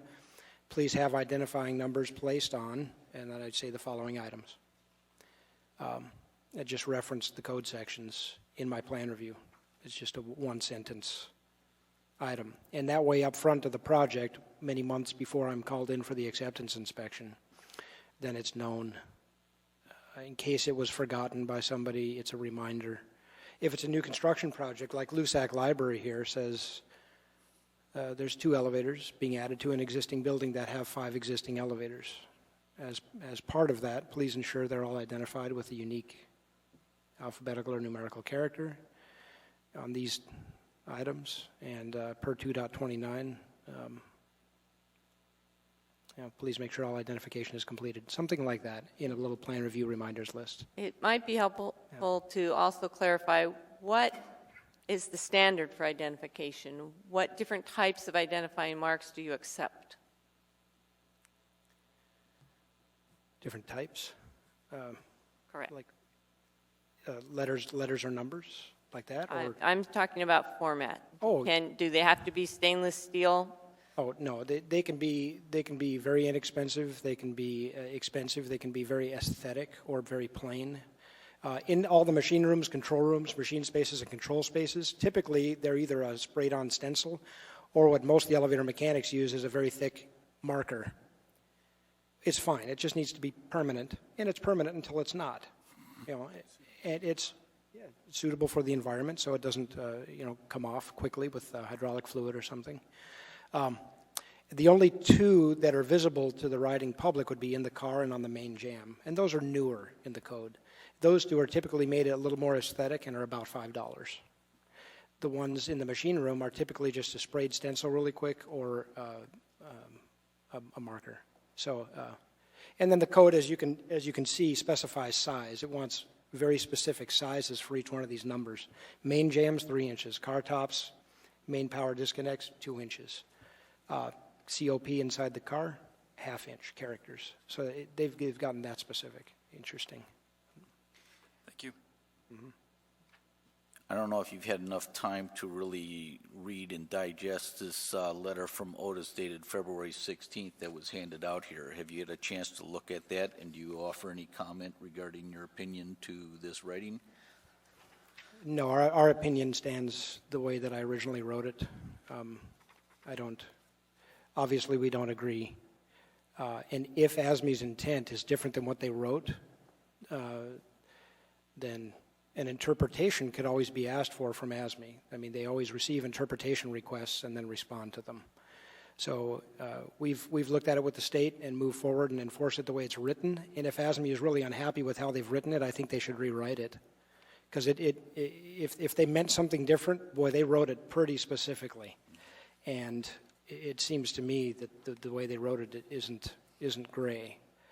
So if they really meant something different, they should change the code language, because as written, it seems very clear and seems like it would be the law.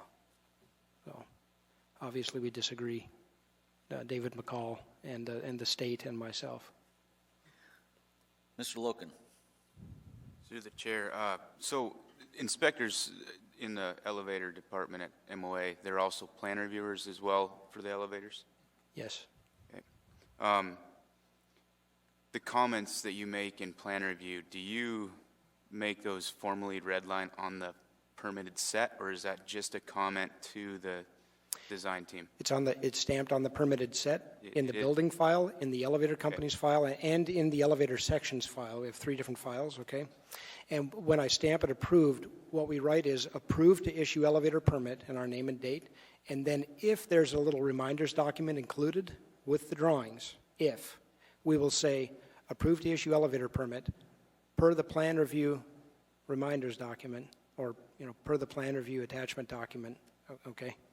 And you can read that right on our red stamp on in the building file, their company file, and in our file in the elevator sections office.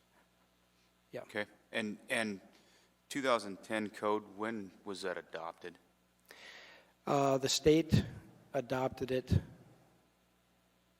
I want to say October 12th, 2012, and we have an MOU with the state where we have to enforce what they enforce and not be less stringent than the state. So October 2012? I believe so. Thank you. Mm-hmm. Other questions? Hearing none, I would like to take a short break and stretch our minds, stretch our legs, and I can't quite see that one. So we go 7 minutes, that's quarter after. Does that sound fine? And then we can offer Mr. Bender a rebuttal and conclude. So we'll stand in recess.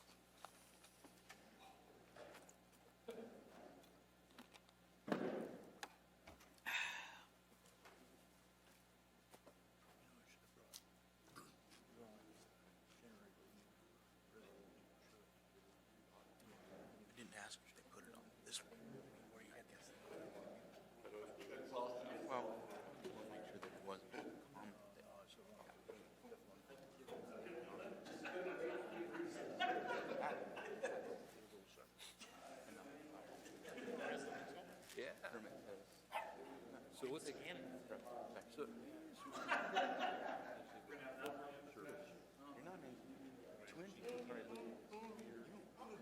and they tapped it. I think I wanted to put one of this. 200 amp. I want to Do a gutter, switches. show me what code that applies. And then the SCR cable going through the back of the gutter, below the switches. I don't like out to 4 panels. Also, to 200 amp panels and sub bed out. No, they're So, going to buy a big generator. yes, sir. But I can't tie in to specific loads and do load shedding device. Sheet rock.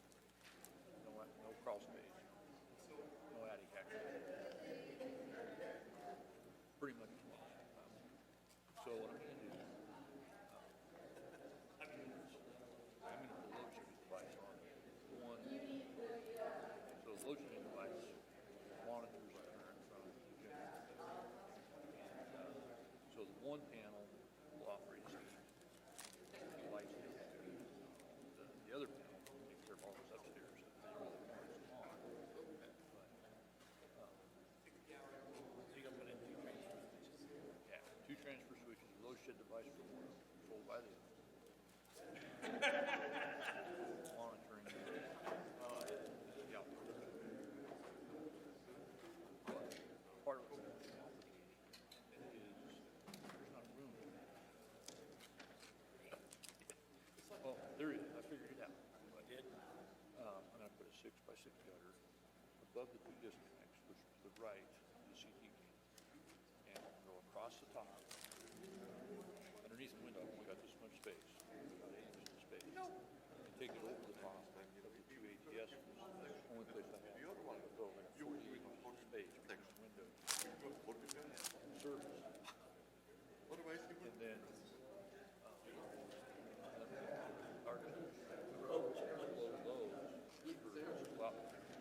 full-size taps. And one of those will have a negotiating device on that. And then out of the bottom of those, out of APSs, I still have to feed loads. So, and it's got holes for protection. And so all these holes are there, and they're filled with this rock that's about this big now. It's crushed rock. Yeah, it's like this big, right? So there's no difference. How's Jason doing? Best He's ornery as ever. GRC, That's good. with some torpedoes. Usually it's good. Because I got Not to you, but not. You still have a wolf with him all the time? You still have a wolf dog with him all the time? in That's a big dog. existing Yeah. Cody. Is it Cody? before they ever spliced it. Yeah. In the gutter, so I have room. You ever see his elephant tusk? You ever see his elephant tusk? No, this time, it didn't have, Yeah, he's, I didn't want to bring one. not long ago, about 10 years ago, he went to Africa and got a elk. I don't know if he had the whole head on it. I don't think so. Well, freaking elephant, I would have no inkling to want to go shoot one of them. But they're not traveling down the gutter, they'll be coming, they're coming out of the back of the gutter, and then they'll be going straight down. So there won't be any. It's less than 18 inches or something? Well, we take what I ran into. I'll give you a drawing, just let you look.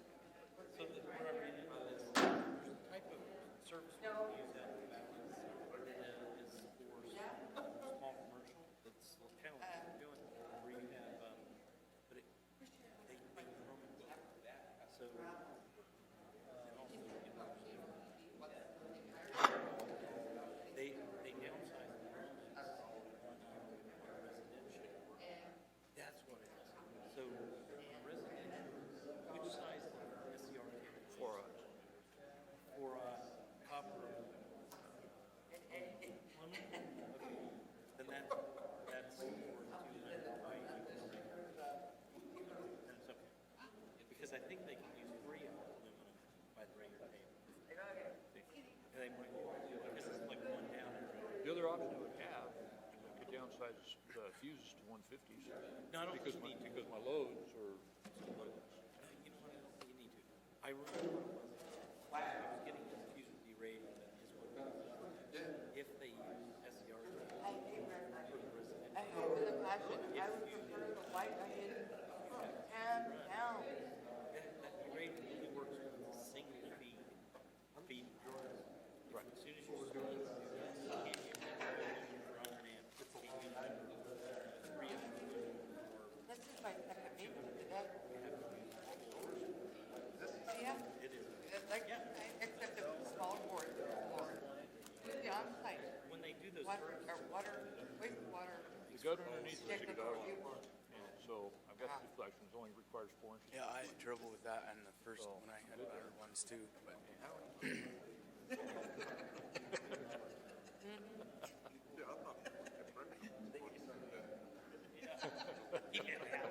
Yeah. Oh, no, I don't like that. How did that go? I never got a chance to ask Sharon, we've all been thinking.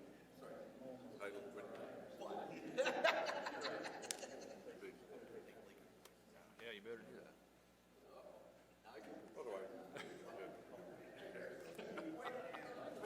Lights and stuff like that. But, yeah, visually.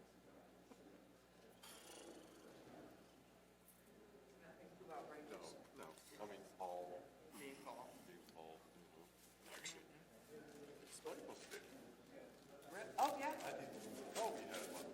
Oh, she's like 2 or 3. Oh, really? I think this is the second one. Oh, yeah, I, what the hell? They did a- Oh, She was real quiet, real. oh, yeah.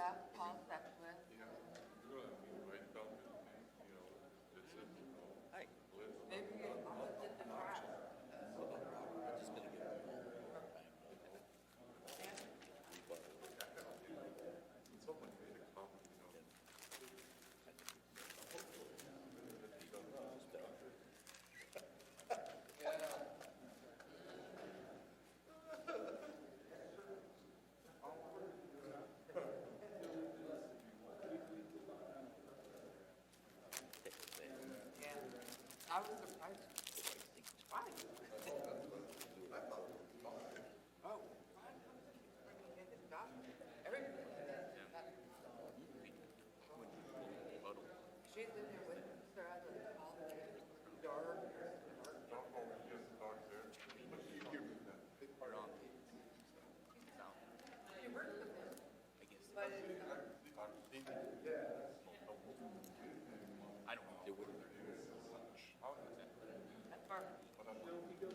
That's the thing, NPR.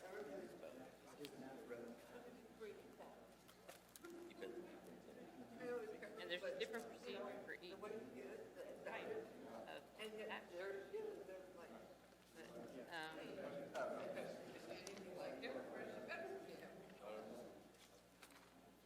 your business.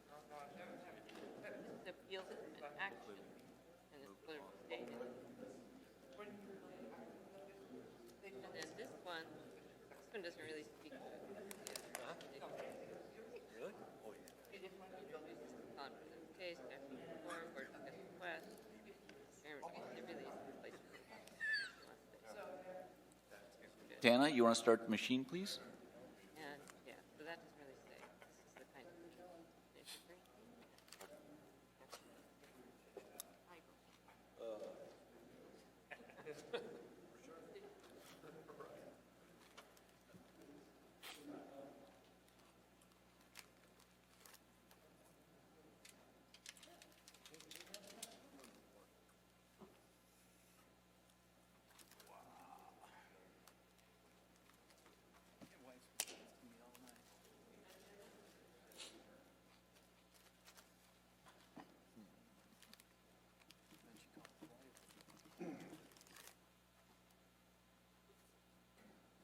Your kids.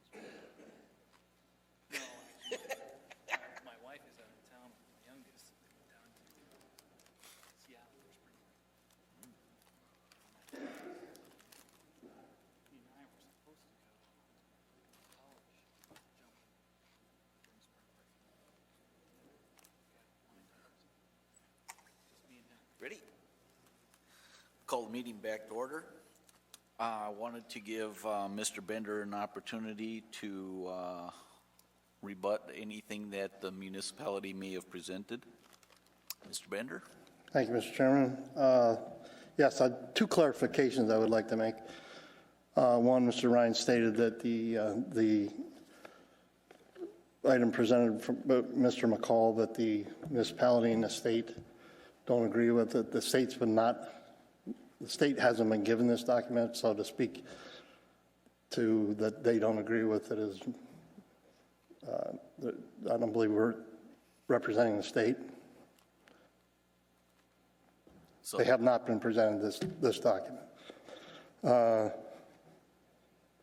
the second thing I'd like to clarify too is Mr. Ryan made a statement that other jurisdictions have enforced that, but no examples of other jurisdictions were given, so I don't think that's pertinent.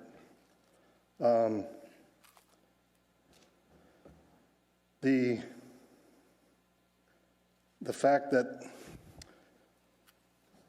Ms. Walsh said that the elevator contractors aren't held responsible for this in the two cases we talked about, West High School and Diamond Mall, our permit wasn't closed until that was taken care of. So if that's something that's going to change, that's progress, right? But fundamentally, the issue here is we enforce codes as written unless they're amended locally, properly. And when you have any building code or electrical code or anything like that, words like shall mean shall, not maybe or maybe not, you know. And in this case, this code is adamant that this section 229.1 is for new installations only. That's not ambiguous. And I don't believe subject to interpretation. If the municipality feels strongly enough that something needs to be done, then the avenue to do that is to do a local amendment and change it. That's their prerogative. And I almost go to the point of saying I would support that. Although, like Mr. McCall mentioned, if we're going to do something like that, I'd like to see, involve the community, right? But, and I really believe that. When this says it applies to new elevators only, how do you interpret that? That's pretty clear to me. And you can change it with a local amendment, and that's entirely possible. Mr. Ryan's mentioned several times that the code's changed. The code did change, and it changed in 2000 edition of the code when there was a harmonization between the Canadian code and the American code. There was the A17.1 and the B44, which was B44 was the Canadian standard, and they were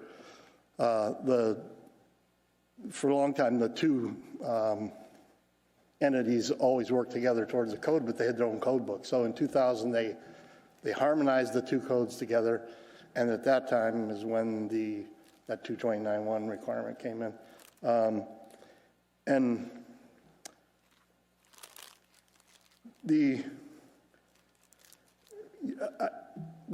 I deal with codes a lot. I'm sure other people do.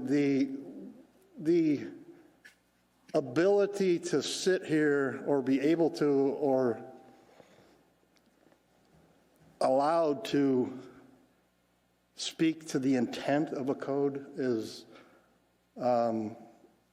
not something that anybody can do. I mean, that shouldn't be taken lightly, and I don't believe it is, but there's been some talk to what the intent of the code is, and that's a slippery slope, I think. I mean, it comes up a lot at the various code meetings and stuff, and then,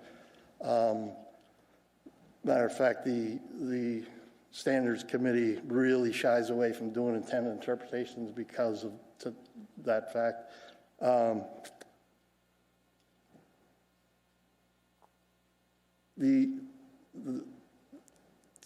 They're stuck on this, all elevators in the building.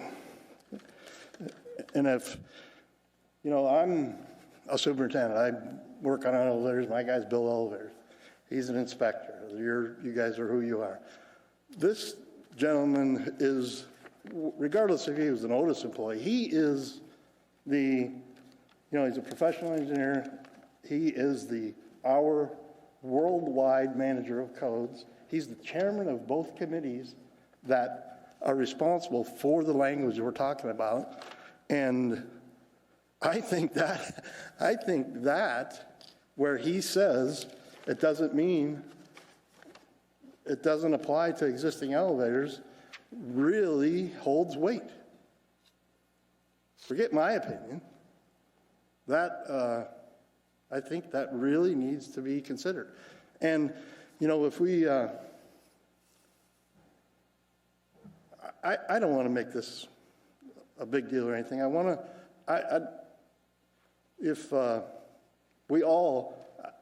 believe that we all, Mr. Ryan, Sharon, everybody, all you people, we want to do things to keep buildings and elevators safe and anywhere.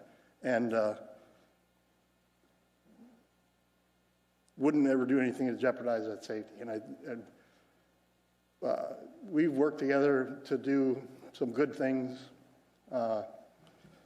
for elevators and escalators in this town. I'd really like to see us get back to what we went away from, even though I'm going to be retiring, which is a elevator board, so you can get together, discuss things like this. And I think if at the beginning of this, 5 years ago, if it was felt strongly enough that a local amendment would have been written, and that was enforceable, and an avenue for it to get done through a building owner or something, then we'd probably all be somewhere else drinking green beer instead of here. That's it. Thank you. Unless you have any questions. Mr. Colleen.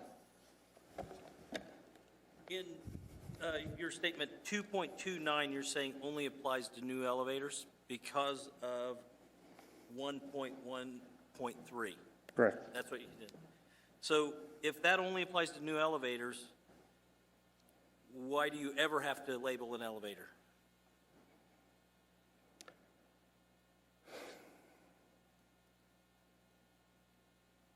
Well, you don't, only in the case of new elevators or an alteration of group of elevators.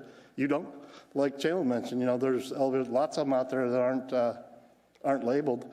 That would be something a local amendment could do. And that, if it's a good idea or enhances safety for a minimal cost, that's probably not a bad idea to make a part of the local amendment. But that's when there's new ones or you alter a group.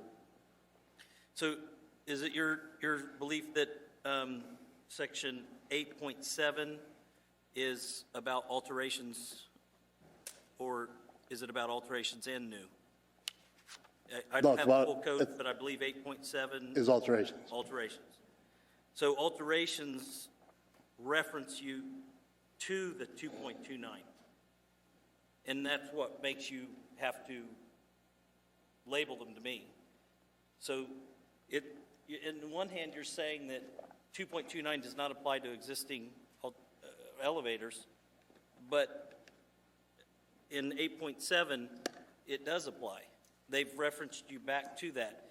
And in the statement from Mr. McCall, he even says that.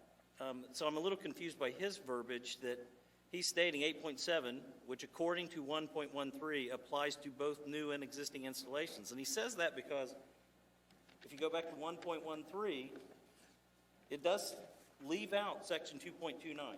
It explicitly does. And it says the code applies to new installations only, except for part 1, 510, 8.1, 8.6, 8.7. So that's what the key was for me, is it just said that except 8.7. 8.7 is the alterations. So when alterations then tells me I've got to label according to 2.29, that's how I'm following the code's loop that gets me to where I'm feeling like the reason that their interpretation went the way they did and the way the states went and the way they haven't clarified it is because they feel like the code loop is here. But maybe I'm reading from an NEC version. We're used to these loops that are very complicated, and maybe that's misapplying it, but that's how I read it, is that, yes, 1.13 excludes it. 2.29 would be for only new. However, in 8.7, since 8.7 is one of the sections listed as that it applies for new and existing, 8.7 referenced me right back to the one place where it talks how to label elevators. If I believe you'll see in the future that in a group or in a building is going to be changed to in a group. And in fact, in my testimony before, the example of keying of elevators for fire service, that I'm not going to read it here, but that scenario is very similar, or not, if not the same. And I think that's a good point. You're used to the electrical code, I'm used to the elevator code, and I would not. I'd probably be, get into the 14th page of the electrical code and be really confused. What it means is when new elevators are installed, it means new elevators. Doesn't mean existing elevators. And when it's in 8.7 and it refers you back there to it, it means all elevators being altered. It doesn't say that, but that's that doesn't say that, and so I'm looking for that. But that's what's understood by the elevator and the elevator code committee, the communities, that the people that make the code could have been better. Could have been better worded, and it probably will be in the future. But that's in effect what David's saying here. That's what it means. And in his position, it's come from us to say that's what it means. And please take my word for it. Well, I'm applying logic to what I'm reading, and that's how I'm ending up back to where I was, is that it's just the logic and what I think that this is saying. But if you apply that logic, so I put one new elevator in a building with 20 elevators, I only have to number one, but if I modernize one of those elevators, I got to do the other 19. It doesn't make sense to me. Well, I thought that this applies to new elevators already. 2.29 already applies to new elevators. Right, but what I'm saying is you have a building with 19 elevators in it already, you put one new one in. Right. By this standard, you would have to number that one elevator, right? Yeah, but you have to. Because it's the new one. All elevators. Oh, new elevators. If you put a new elevator in a building with 19 existing elevators, you would have to number the new elevator per the code. It's probably a better idea, but again, I'd look for the better idea section of the code for a long time. If you go and alter one of those 19 elevators, if it was part of a group, the amount of elevators in that group would be required to be numbered, not the rest of the old ones and not the new one. It's confusing, I agree. 2.29 doesn't say, I don't see it saying anything about a group. It just says in the building. No, but in the alteration section, you have to read the whole thing. I don't have the full alterations. Well, That's why I was looking at the beginning, is because I felt like it was important. alterations are, there wasn't a section, an alteration section of the code until, I don't remember, but for a long time. So what was happening was, for existing elevators, AHJs were trying to enforce what brand-new elevators had to comply with, and it was a disaster. I mean, there was a lot of cases where it was impossible. You had to tear it out and put a new one in. And the elevator code committee for the longest time has tried to not stick their nose into electrical codes or building codes or anything, except where necessary or invited. Case in point is firefighters operation elevators, which there's talk of a new building in town that's going to be high enough where there's going to have to be special elevator lobbies and firefighters apparatus, and there's a whole gamut of stuff that takes off after, I think it's 150 feet or something like that. But so I think the reason it ends up being confusing sometimes is because there's nobody other than elevator gurus sitting around and not somebody to say, hey, you know what? I'm not as deep into this as you guys, but it didn't make much sense, but, and it's a work in progress. I do believe that, well, you can see in the example of my first testimony where the same words, all elevators in a building, were confusing as far as the fire key switch for elevators go, and the code was changed to all elevators in a group. And little sideline to that is, it amazes me that it took the elevator community that long to come up with a common key, no matter who made the elevators. I mean, that was a great idea, too long in the making, but that's a little off subject. Why did we not get, if you were going to get this interpretation, why didn't you get it from ASME?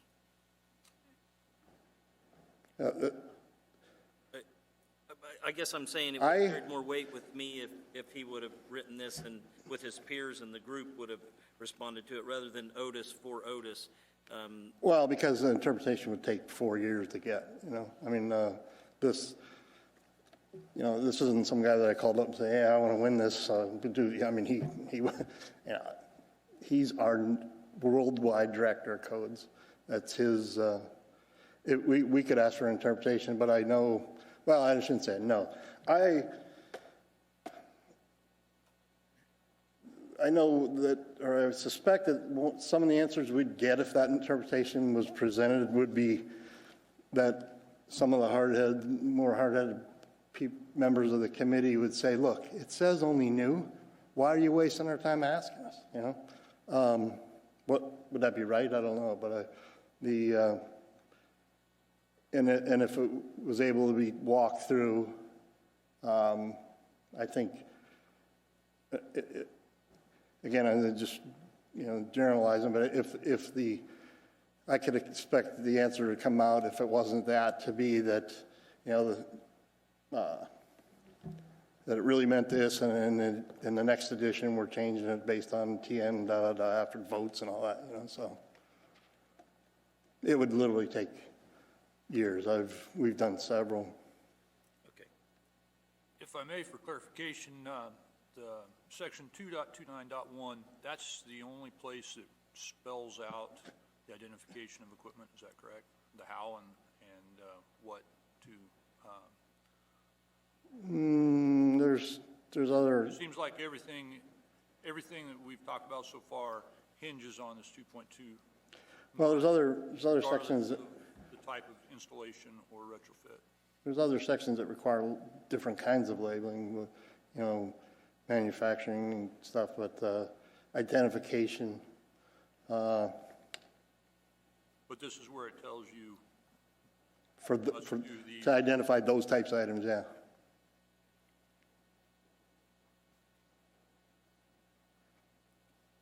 I think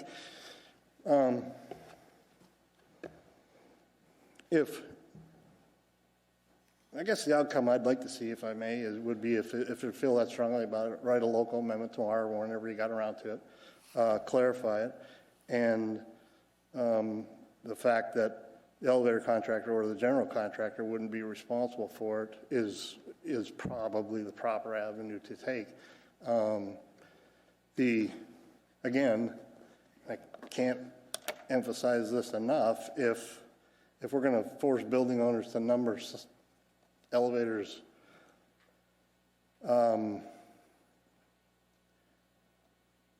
just because, and the outcome is they get numbers on them, but the numbers that we're forcing them to apply don't benefit the emergency personnel, then why? That's the reason it's in the code. It's for the benefit of safety of the elevator personnel and emergency personnel.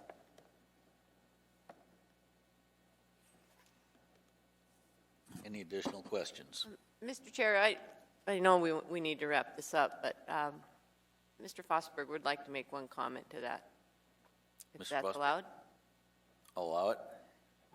It seems to me, when following what Eric and those guys went through, I mean, they're using the same NEC logic, and I think it applies when I've looked at this code, not using the elevators. The elevators are under me, under the electrical section, so I reviewed this at that time too. To me, it seemed very clear. I know you keep stating that it's not clear or it's confusing. I didn't think there was any ambiguity to it. I thought the sections were pointed out. It actually refers you directly back to it. The area that is identified in that section is the area of your code that tells you where to identify. So where else would you point? So to me, it was very clear. And the point when you say that it's an emergency issue, I think you presented the case yourself.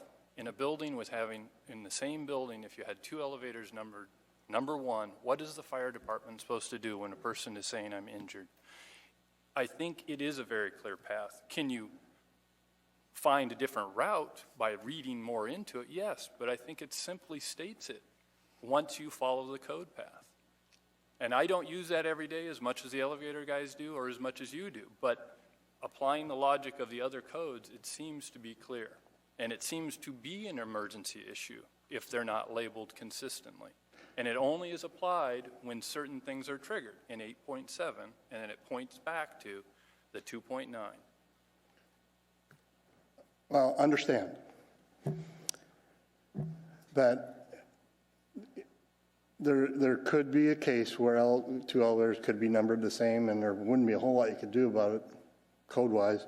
I would like to think that the community, being the companies, the AHJ, and the owners, would recognize that somebody bring it up and come to an agreement and number it correctly. And that would be cooperation, right? The confusing part of 8.7 is confusing you, because in both cases, what we're talking about is we installed a new elevator, right? I'm sorry to interrupt. I'm not confused by it. It points you back to identification. But if you allow me to continue, I'll explain what I mean. When you're in 229, and you're installing a new elevator, that's it, you stop there, right? So you would agree that if you're just doing a new elevator and there's 20, 31 other elevators in that building, then it only applies to the new one, right? No, I do not agree. I believe, Point of order, we need to be going through the chair, and the chair needs to Yeah, and I think direct we're that. going to get into Right. the two of you arguing back and forth without Oh, I bringing don't wanna- new evidence. I don't wanna or argue. report, So, any other questions for either side? Mr. Cowling? I would add that in 2.29, 2.291, the sentence is what I'm hung up on, and I might be misinterpreting, but in buildings with more than one elevator, each elevator in the building shall be assigned a unique alphabetical numeric identification. So is what I feel like I'm seeing on that, just so you guys, when you're trying to decide how to interpret this, in the world of identifying electrical items, if this is one new elevator we put in a building, I would read that as I put one in and I've got 8 others. It says in buildings with more than one elevator. It doesn't say if they're new or they're existing or what they are. To me, that's saying I have to sort this labeling issue out so that it's safe. That's what I'm reading. And you know, I tend to read codes to the you know, probably the maximum, because I feel like I want to make it safe and I don't want to be looked at as shortcutting anything. So I could be overreading it, but what the words say to me says I have to do all of the elevators in the building. Now, you can argue about what's the building, if it's towers, if it's areas, but I feel like everything that's deemed in that building would be under that, whether it's you're doing modernizations or whether you're putting one new one in. The existing ones would fall under the in buildings with more than one elevator. That was the point I was saying. Can I respond to that, Mr. Chair? Mr. Steele, do you have a question, or is it? I think I have a point of order I'd like to raise here, and I think we're starting to get into an area of maybe discussing findings of facts or considerations. That was my concern too, is I wanted. What's being said is fine, but it I want to shouldn't close be now. public hearing at this point, I think, so we can move into discussions, unless anybody from the board has any questions. Technically, it's not a public hearing. Technically, what you're doing is calling an end to the going by my presentations. script. So, Mr. Chairman, I'd appreciate a chance to just make a short. Very quick. Okay, so in section 2.29, forget 8.7, forget it. Doesn't come into play. In both the instances in the contracts that we did that we're talking about, they were new elevators. That section's for new elevators. You never get to section 8.7. Where we're getting hung up is, and that would be the new elevator. Agree? Where I think we're getting off path here is when you do an alteration and you go to 8.7 and it refers you back. That doesn't now mean that, when I did new elevators, I should have done them all. I mean, you got to follow the logic stream, and it's bordering on illogical. Thank you. Mr. Chairman, I do have one question. Mr. Steele. I think one thing that I'm going to first do a little intro before the question is, when we have an appeal or an interpretation, the onus is on the appellant to provide the compelling information to carry the day. I understand. And we're hearing a lot of discussion of you've got a lot of experience, you've got a lot of years, and I respect that. But I didn't, in anything other than maybe the letter from Otis Elevator Head, or Worldwide Head, that really spoke to this 2.29 and quote, it's only for new. All I've got is information in the packet from the city highlighting these sections. So I guess I'm offering one last chance, is what is the compelling reason for me to understand that this 2.29 is not applicable?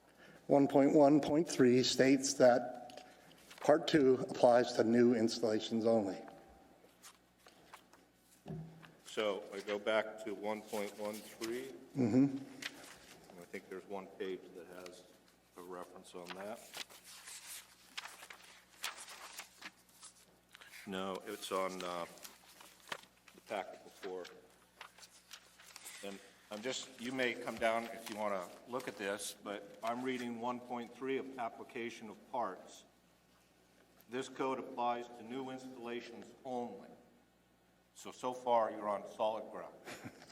Then it goes on, except Part 1 and 510, 81, 86, 87, 88, 89, 810, and 811 that apply to both new and existing installations. Now, are you telling me that that is saying that that exception doesn't bring those into play? No. Oh, no. Do you see Section 2 noted in there? Pardon? Section 2 is not in that. There's a whole bunch of them. Section 2 isn't.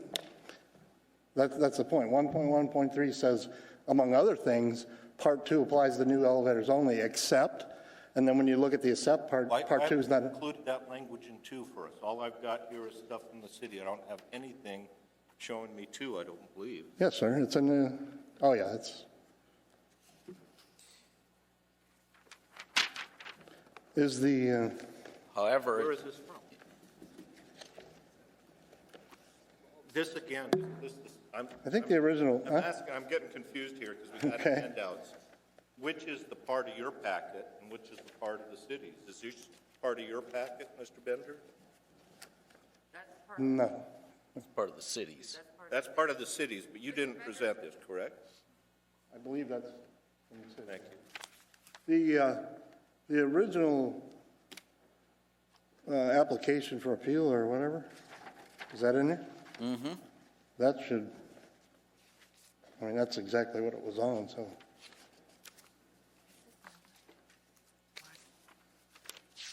And that goes to, The cities. that's it. This is all that Mr. Bender provided. Correct. Right.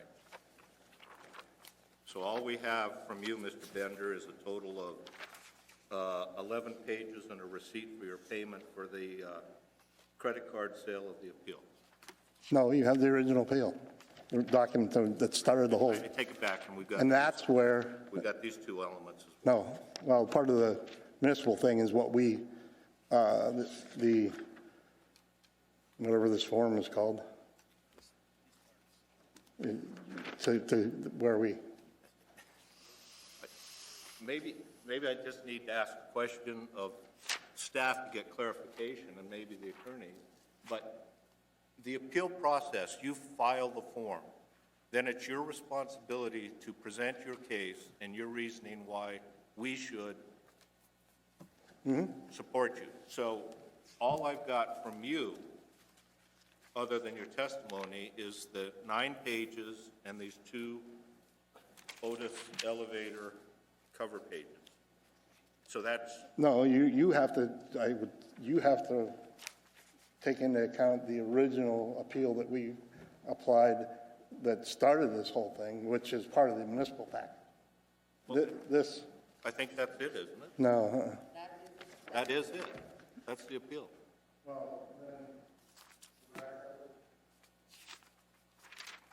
Yeah, 9 pages. So what you said here is the same thing you said tonight, is Part 2 applies to new elevator installations.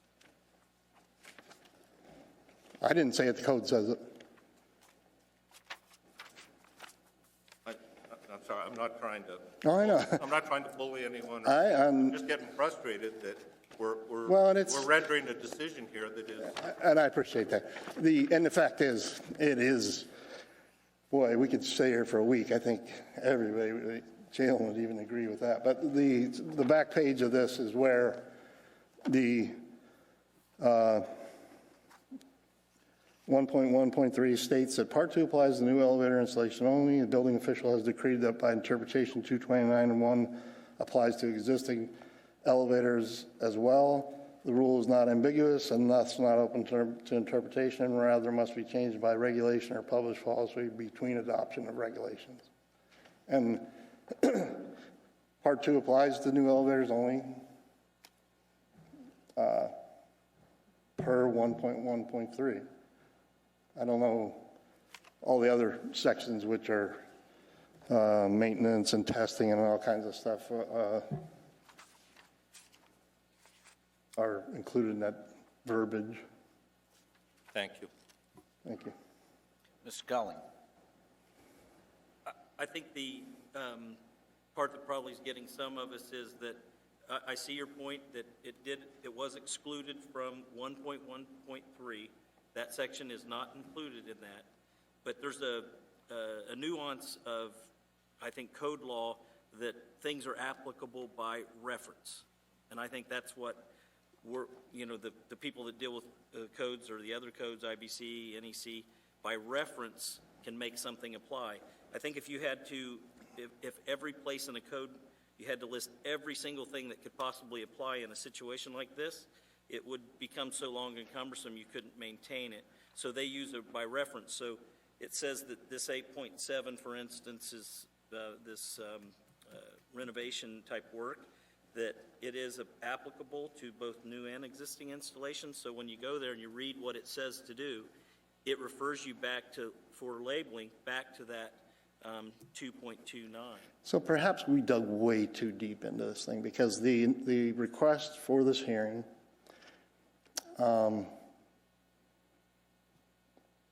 was for whether 229.1 applied only to new elevators. We weren't talking about alteration. The projects we're talking about are new elevators. So if we maybe we should have never gone down the path to get into 8.7, because it's, it is confusing. But so if we back up. That makes sense. I agree with you on that. So if I read the language for just that, I go, let's see how the references go here, if I can find it, and we can do that. So 1.3, got to find the right one. Okay, 2.29. So I'm doing a new elevator, and I do 1.13, and it says, okay, new, I got to do 2.29. Okay, and I go to 2.29 and go, okay, I got to find out what we have to do to label this elevator. And the language is, in buildings with more than one elevator, each elevator in the building shall be assigned a unique alphabetical or numerical identification. But you're in a section that... It doesn't say anything about... It does, because you're in a section that only applies to new installations. Mr. Chair, could I respectfully ask that we draw a line between deliberations of the board and questions of the... I've been trying to get there too. And then somebody says, I got a question, and they get in board deliberations. But Eric, if you will, Mr. Chairman, Eric, if you're in that section and it applies to new elevators only, why would you go read the rest of the code to see if something has to do with the existing elevators? There's no reason to go there. It's new elevators, stop, right? I'd like to close testimony at this time and turn it over to the board for discussion. I think we've heard enough that we can make our decisions based on this. Mr. Ferdinand. Thank you. Mr. Chair, so we normally would then need a motion to go into this, except I have one clarifying question. What are we trying to do a motion on? Are we trying to, the appeal here, the first sentence of that says... I can help with that. The motion is whether or not to uphold the interpretation of the authority having jurisdiction, whether or not to uphold the interpretation. Okay, so, but I've got two parts here. I've got the first sentence here that says, I'm sorry, through the chair. A17.1 as adopted, 1.13 states that Part 2 applies to new elevator installations only. So we've had one debate that says Part 2 doesn't apply to existing. Then we also have the other part, which I think is more of the meat, but I don't want to miss the interpretation here, which is under Section 2.29, are the words, I had it written down at one point, are the words the existing, are the words all elevators include existing? I mean, is that the basis of what our motion should be, is that, is the verbiage within 2.29 apply to all new and existing boards? Mr. Chair? The interpretation, if you go back to the email where the interpretation is stated, the interpretation is simply that installation of a new elevator does trigger labeling for all elevators in a building. And this interpretation will be rigorously noted from here forward on other projects. That's the interpretation. whether or not these actions trigger the labeling.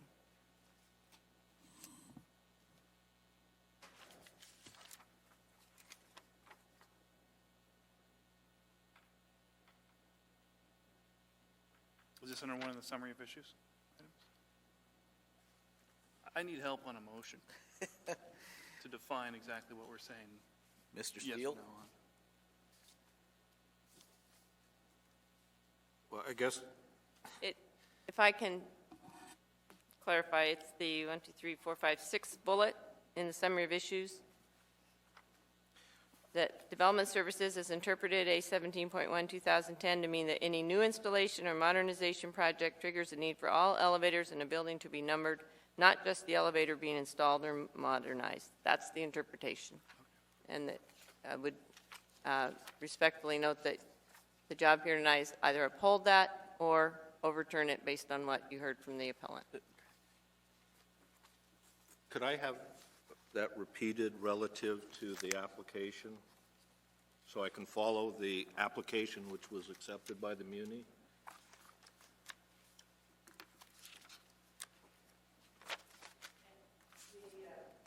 Application for appeal, the appellant's words were interpretation of A17 2010 2.29.1. So If you'll notice, the interpretation if wasn't specific to 2.29.1. I'd like to make this interactive so I can follow. The 2.291 is the first entry, which is below the street address and has a series of A through E questions relating to, it appears, the construction. So is that the interpretation? Why is it entered or accepted as an interpretation relative to construction? No, it would be that the interpretation is the email. Well, I guess I'm trying to understand this form, which is the Muni's form. The first section seems to be describing at what state the construction is in, doesn't deal with interpretation. Correct. And so that's where the 2.291 is entered. Then we go to the next paragraph, which is, this appeal is based on the action of the building official or fire official who claims that. And then the only thing is interpretation of email dated 12/18/15, and that's what you referenced? The first entry was under E. The first item E is incorrectly filled out by the applicant, basically. The status of construction should have really said. But I think the Muni has a role in getting this stuff correct before it moves on. And so we then get to the third paragraph, which is the actual basis, or what's being appealed, isn't it? Which is back to A 17.1210, 1.113. The third part of the application is the appellant's reasons for making the interpretation. It's not the interpretation itself. Okay. So I would. So now if you could help me back to the email reference that is going to close the deal for me. Okay, so I would go back to the email reference being, And I'm looking at your numbered pages Right. here. so it would be page 1 of 9, 1 of 9? as labeled in the email. The email from me. Which is number 3 in the lower right corner. Correct. Okay, that one. So it would be my email to Mr. Bender and to Victor Fosberg with copies to Mike Liebing, Chris Schutte, and Andrew Harris. And it's basically, the interpretation boiled down is the first sentence in the second paragraph. The department's interpretation, the installation of a new elevator does trigger labeling for all elevators in the building still prevails. It's more succinctly stated in terms of actual policy, modernization also.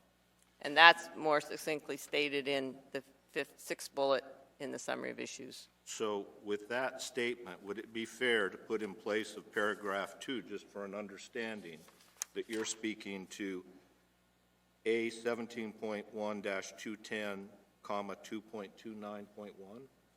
No, the,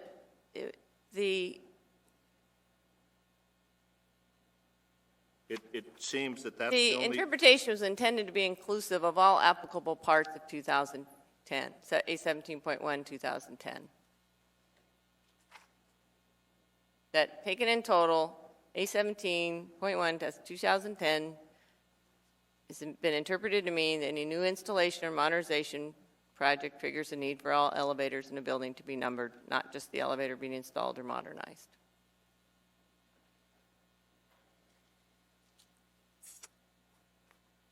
So again, that's the first sentence of the sixth bullet in the summary of issues. Mr. Chair, Mr. Straight. I'd like to make a stab at this, and I'd like to move that the building board affirms the appeal BC-I-01-2016. And by affirming this, we are stating that the building board, or the Municipality Development Services interpretation of A 17.1 2010, their interpretation which states that any new installation of modernization project triggers the need for all elevators in a building to be numbered, not just the elevator being installed or modernized, that would be overturned. So by affirming this, by voting yes, we're overturning their interpretation of A 17.1 2010 and agreeing with the appellant. Capture what we're trying to do. Positive to the appellant. I have a motion. Mr. Chair, I'm not sure, maybe Mr. Severin can help us with this. I'm not sure that that's a positive motion. I believe it has to be in the form of a positive motion, which is up to uphold the interpretation, and then a no vote would not uphold the interpretation. Is that correct? Through the chair, I got my verbiage through our regulations where it talks about what we're supposed to do at this point, which is we're going for an affirmative vote of the majority to affirm the motion to affirm the appeal. So my appeal is we affirm the appeal. The Okay. appeal is... You're speaking to AMCR 23. I'm sorry, I don't have that with me tonight, but okay. I can absolutely share it with you. I'll stand corrected. It's just the way it's worded there. It talks about affirmation. He made a positive motion in favor of the appellant in this case. That is correct. Would you like to see my copy? Not yet. Looking for a second. I'll second it. I got a couple of them. Let's give Mr. Feller a chance here. Moving second. Discussions. Mr. Straight, would you like first discussion? Sure.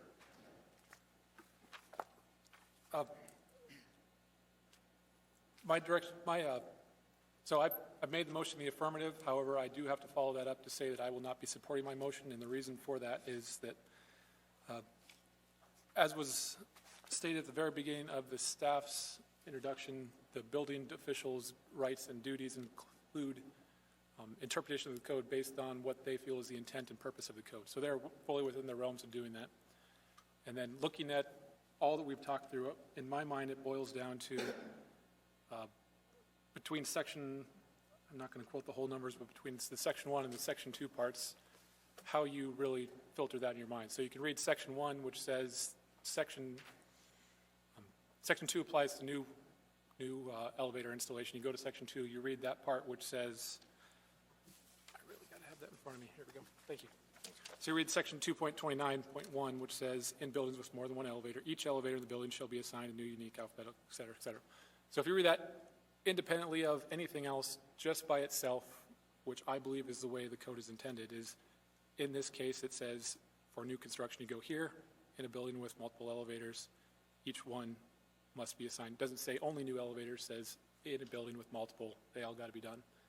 Another way to interpret this is you can read section 1, which says this section 2 only applies to new elevators, so you can read section 2.29.1 through that filter and state that it doesn't say only new elevators, but it means only new elevators. So my point with all that is I fully think that this can be interpreted multiple ways. So when you have a scenario that the code reads that way, it falls to the building official, the HJ, to make the interpretation. And I believe their interpretation in this case, first of all, it doesn't place undue expense on any party. And second of all, it upholds the real true intent of all of this, which is building safety. So based on that, I feel that their interpretation is correct, and I will not be supporting the motion. Mr. Chair? Mr. Feller. So I will be supporting the motion, and my reason is when I read the information that was submitted in the elevator code, I don't see anything in there that requires work to be done on an elevator that is not either new or being altered. I've heard some commentary tonight like you could end up with 2 elevators labeled number 1. But I don't see that as true, because anytime you alter an elevator or add a new elevator, you have to give it a unique number. And I just don't see anything in the code that requires it, that the sections being referenced apply to new elevators. And the other part of my reasoning is we've got we've got this letter from David McCall, who is the chairman of the ASME committees that are responsible for these sections that we're debating here tonight, who's made an interpretation, and that carries a lot of weight with me. And for those reasons, I will be supporting the motion. Mr. Field. Yeah, I guess that I'm on board with Troy. When I read section 2.29, it is under the new elevator code, and that's what intended. I mean, it'd been really nice if they would have put each new elevator in there, so for all us dummies, we'd really understand it. And I also believe when you reference back to 8.7, that applies only to the elevators that you're fixing or that are being altered or whatever it is. It doesn't mean to me that you go back and number every elevator in there. And I also believe that some weight needs to be given to Dave McCall, who wrote this interpretation based on what his responsibilities are on ASME A17. But I also would strongly support an amendment to this code so that we can make it the way that you want to make it. But seems to me it should even go further, because if you have all these elevators out there that are unnumbered, that are supposedly this dangerous, why aren't we doing something about those too? I mean, if it's not really a cost issue, then why don't we take up something and do something about that instead of waiting till they make changes to do it? It seems like it's as much of a dangerous issue as they sit than it is just doing it whenever an alteration or a new elevator is installed. But I agree that for me it was difficult to make it through it all, but I believe that 2.29 is specifically for new, and 8.7 is specifically for those alterations, and it references back to 2.9 for the numbering purpose only. So I will be supporting the motion. Mr. Ferdine. Mr. Chair, I'll be voting in favor of the motion as well for a couple reasons. One, I wish all code language is very clear, and I think unfortunately ASME took a shortcut on theirs. But looking at, we first started off about not having the code with us to look at the body. But when I look at these sections within 8.7, the cadence of them, of the surrounding sections, are very much point to this. I mean, for instance, brakes shall conform to 2.24. Let's see, what are some other stuff here? The capacity and loading shall conform to 2.16. The terminal stopping devices shall go to 2.25. Operating devices, they reference to another section within 2. And so just by the cadence of saying, hey, you got to upgrade this part, go see 2 point such and such. You got to see this, go see this part. And so when it gets down to emergency operate, or when it gets down to the identification, it says the modified elevator has to be identified in accordance with 2.29. Taking that into consideration with all the other previous ones, I could see how the interpretation could easily be that only applies to the one that we're being modified. The verbiage within 2.29 where it does use each elevator in the building shall be assigned to a unique alphabetical number, I think that verbiage is necessary for the new installation requirements. It's kind of hard to say the two different scenario whether you're modifying or not. So I do see the possibility this could be interpreted as being just for new and not for existing. It does kind of look like, I mean, I agree, I wish the Otis thing came from ASME. That would have helped. But however, the discussions between staff and the appellant clearly note this is a safety issue.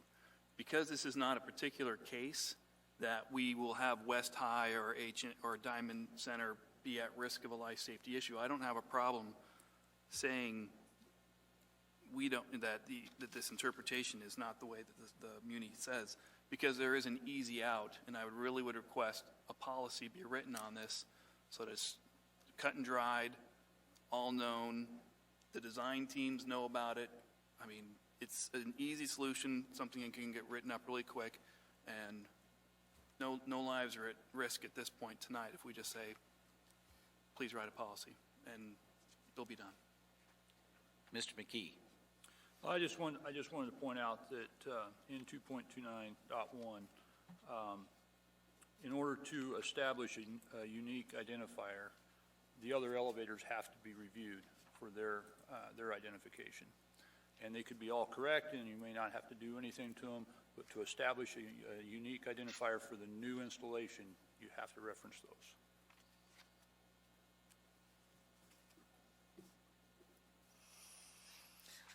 Mr. Steele. Yes, I'll be opposed to the appeal, and I think, to me, in all the years in dealing with code languages, what I've been presented in the packet tonight is pretty clear that 8.7, which takes you straight back to 2.29, talks about more than one elevator and each elevator in the building. And we can all infer that new is maybe the case, but it's not stating new in my mind, because there's a lot of other sections that take you back to the new section, and that is just so a book that's already this thick isn't this thick.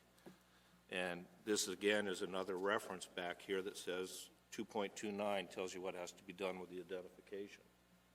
And I think 1.13, as I pointed out, it does give an exception to recognizing 8.7.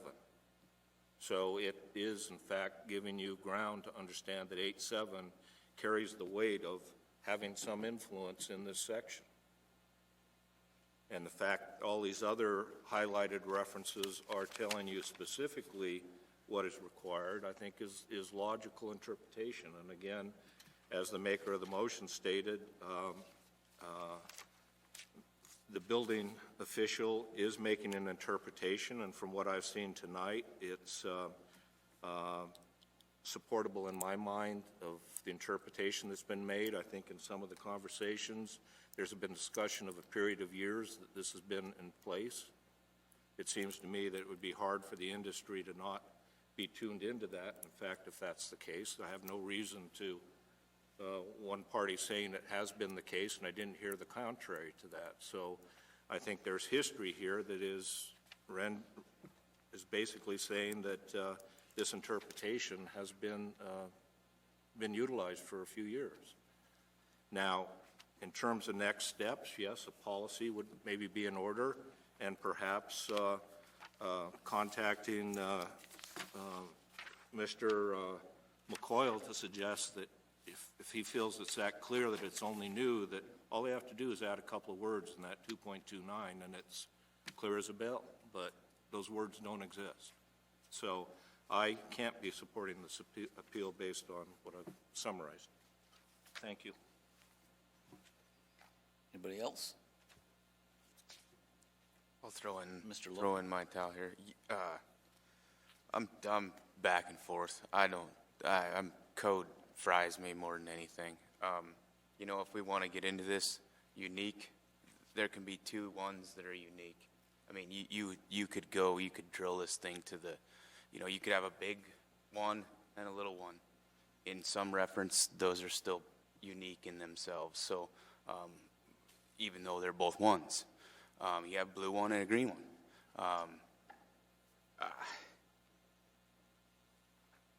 I don't want to be the chicken, but I'm torn. I think I'm gonna have to abstain. So.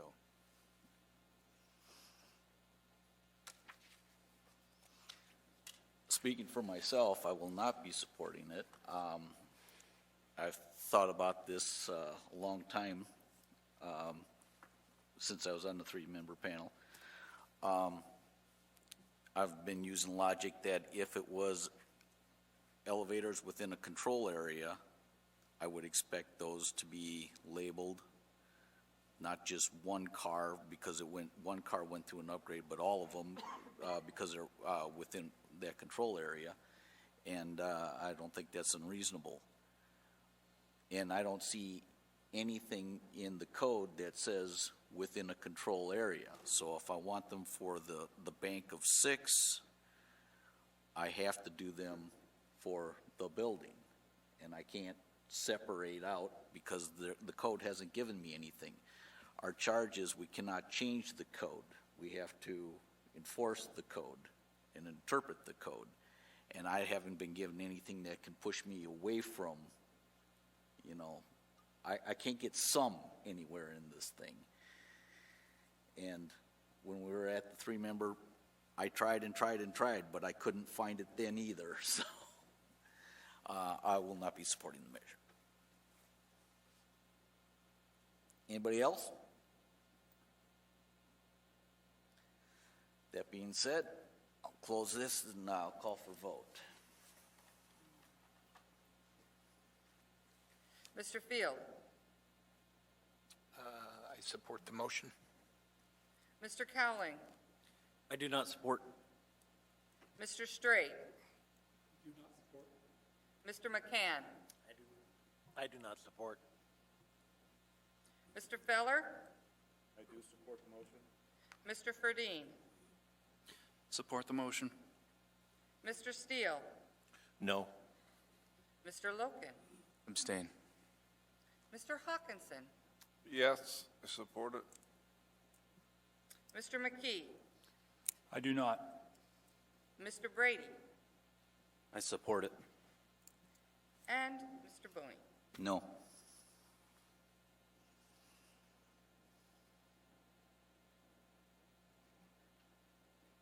With one abstaining, the vote is 5 yes to 6 nay.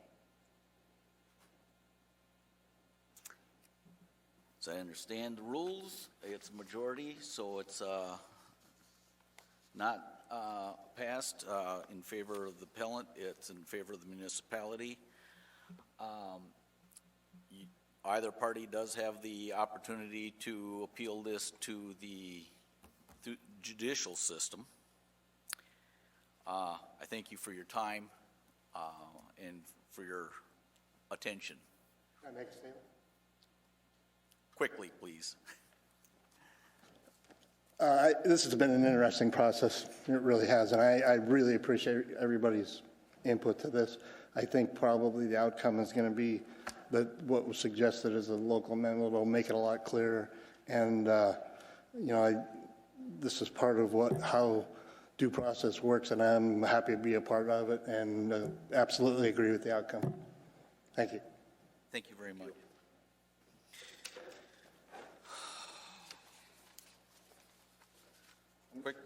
Quick push, and we can complete.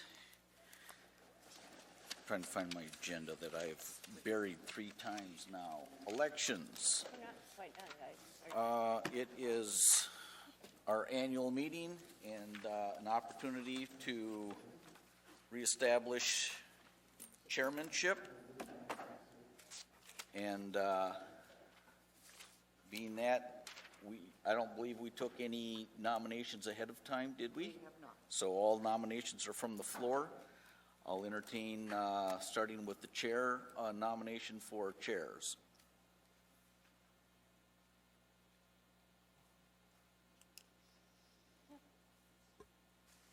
Mr. Fredine. Nominate Scott Boney for chair. Second.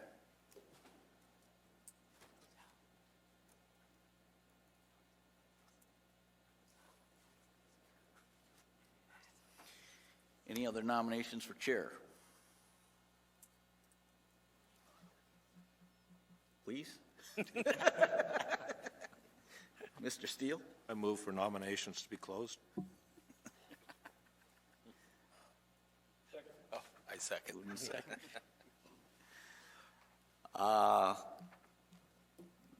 Call for vote. All in favor? Aye. Opposed? Come on, Scott, you can oppose. I'm going to abstain. Anybody else abstaining? Okay, we have a chair, me. And nominations for vice chair. Mr. Fredine. Mr. Chair, I'd like to nominate Tyler Loken for vice chair. Moved and seconded. Any other nominations?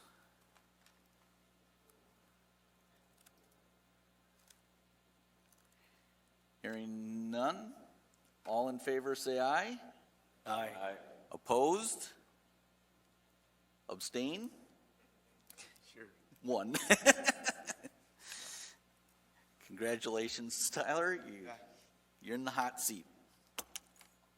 I'll arrange my vacations accordingly.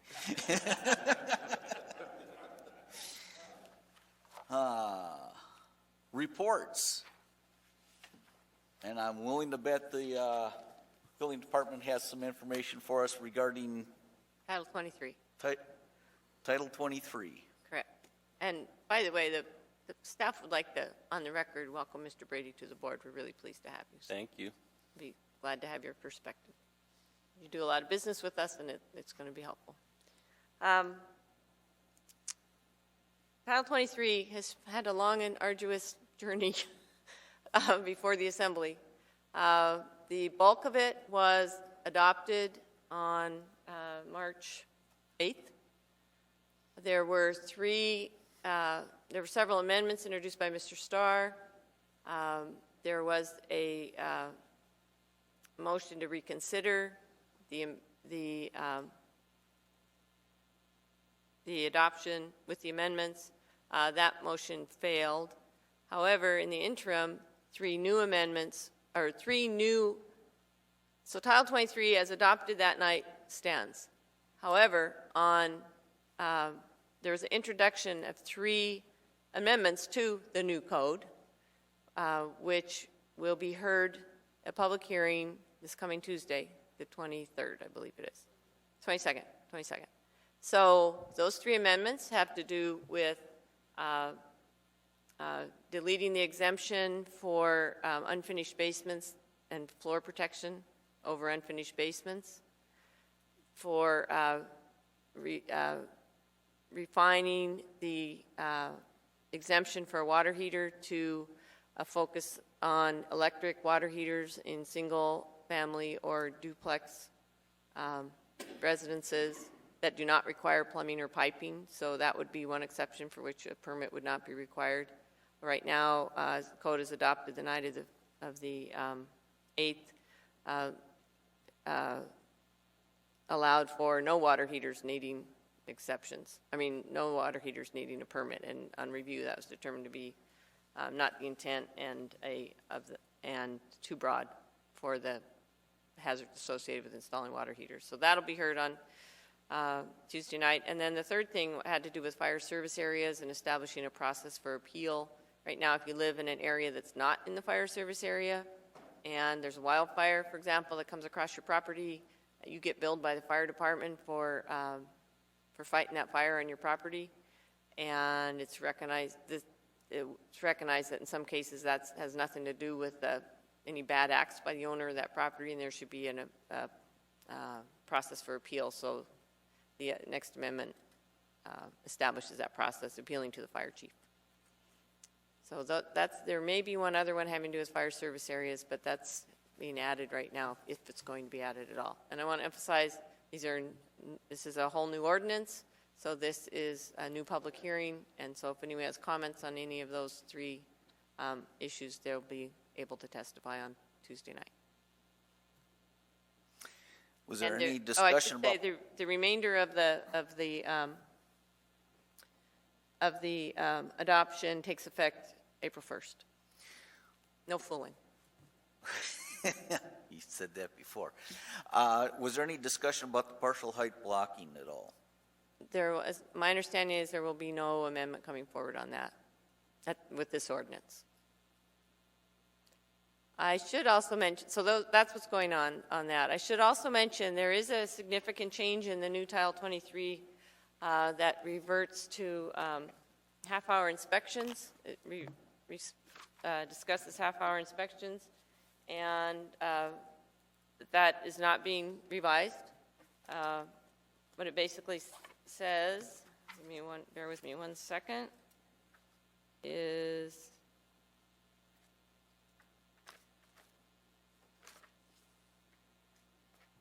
that for alterations, additions, change of use, the fee is $75 per inspection per half hour with a minimum half-hour charge per inspection. So, in other words, alterations will be, additions, change of uses will be charged by half-hour increments at $75.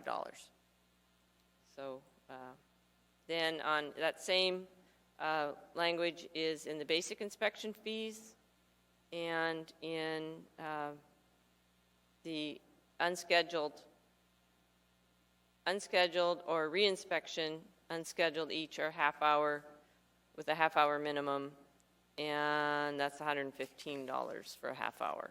That's been reduced from the hourly at $230. So the point I want to mention is it will be per half-hour increment, not per inspection. So we'll be working with the inspection group, and for those of you who haven't met Hans Giesler, he's our chief of inspections. And we'll be working with the inspectors to have a time tracking. They'll have to do it by hand for the first few weeks, but we're moving quickly to switch to the Henson Mobile inspector software, and they'll be able to timestamp when they leave an inspection and, are starting on the next one, arriving at the next one, and when they leave that one. So we'll have a timestamp, we'll have some reports. It's going to be a bit of a bureaucracy, but we'll figure it out. So, but I just wanted to heads up that that's how it's going to be charged now with the new ordinance. Through the chair, what are we? Is there things being done, Hans? I can list a structural inspector that takes an hour to inspection, and I can list another one that same inspection takes him about 20 minutes. It's gotten better, but we probably know kind of who we're speaking of.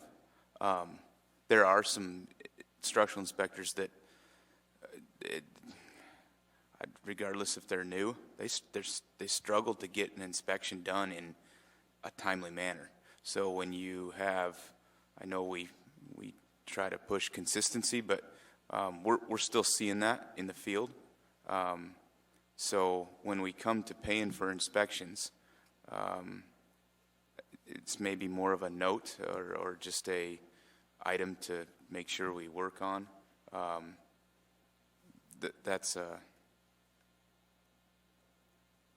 That's been an issue. So I guess maybe more of a note than a question. But what do you do in an instance like that where you can have an owner or a contractor that the inspection shouldn't, if they say it should take that long, but yet we have the same inspection being done by others that take a much shorter time, then where's the right one? Well, we always get requests for certain inspectors on certain jobs, but the inspectors have their areas, and we cannot just let one inspector, let's say from the west side, somebody from the hillside wants them. It just is not in there, for just traveling time. So they have their assigned areas, and we have training classes at least once a week to get all the inspectors up and running, to the latest standards and the latest codes. Yeah, there are some. If you're new in the inspection, you obviously you don't know as much as a guy that's been there for 20 years. I mean, that's just a learning curve. And so we're trying to move them around, in different areas, so not everybody gets, the same inspector all the time. And as we train new inspectors, they shadow someone else. Right. We don't charge extra for their time. No. They're, when they're in training mode, it'd still only be per inspection, whether there's 2 inspectors on it or not. So that's, one way we want to get a guy up to speed before we turn him loose on his own. So it's something we're going to have to work on, and to get the timestamp together with the, just the training curve. We're going to have to do our best to get it as quickly as we can. On the flip side, as you know, I've been to, I can think of at least one visit to your jobs, and I, hear all the time about particular, the same thing goes for contractors. We have contractors that have their job ship shape ready to look at. Doesn't take long to inspect it. And then you have the ones that are a mess, that they can't even see half the things they're supposed to be looking for, and, well, that's going to cost extra, and maybe rightly so. So hopefully everyone knowing the time's being tracked a little more precisely, it'll help everyone kind of get to a good standard. Maybe you couldn't give classes, Tyler. Sharon, are there any changes to express or expedited review? There was one change. It was, we didn't have a problem with the change. Mr. Starr deleted some language about whether or not we could guarantee immediate availability of the inspectors or the plan reviewers for that. I think he was confused on which was which. I think he was confused on a lot of things, frankly. So the options are still there for both. Frankly, we discourage the expedited because that's just we really wanted to take it out of this code. But the expedited is where a person pays extra, I think it's 10% or something, to go into the expedited line. But if everybody's doing that, then the expedited line is a lot longer than the regular line, and it really doesn't serve the purpose. The express review is still available, and that's a much more cost-effective method for a person. And it's a great, great system. We use it, and I can't tell you how happy I am you guys have that, because it's worth its time. Yeah, it really I think so. It's And excellent. the other update, and the other update while I'm thinking of it is electronic plan review.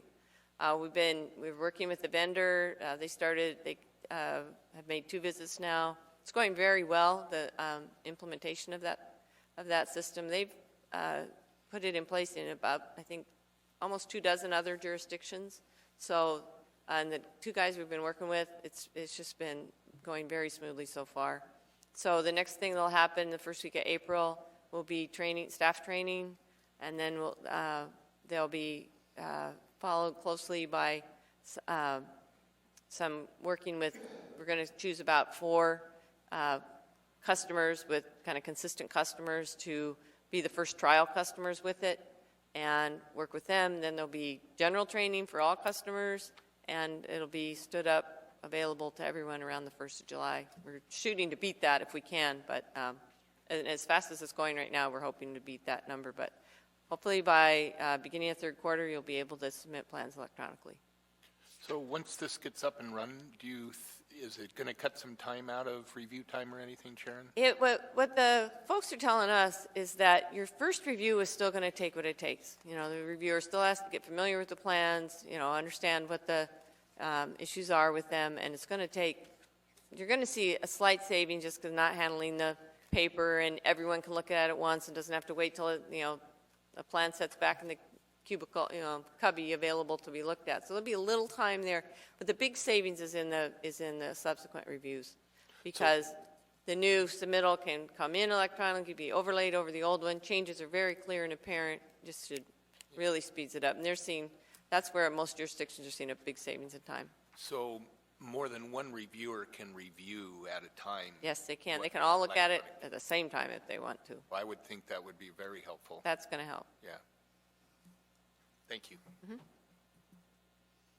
Any other question? Okay, that ends our report. Everybody's still awake? Anybody want some Jameson's? No kidding. I would like, if we could, just take a moment for each of us to introduce ourselves to Mr. Brady, and for Mr. Brady to introduce himself to us real briefly.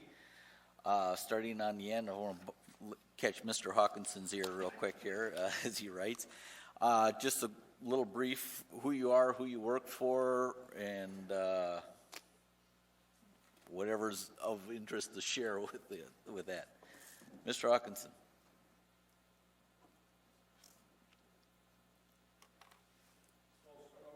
Yep.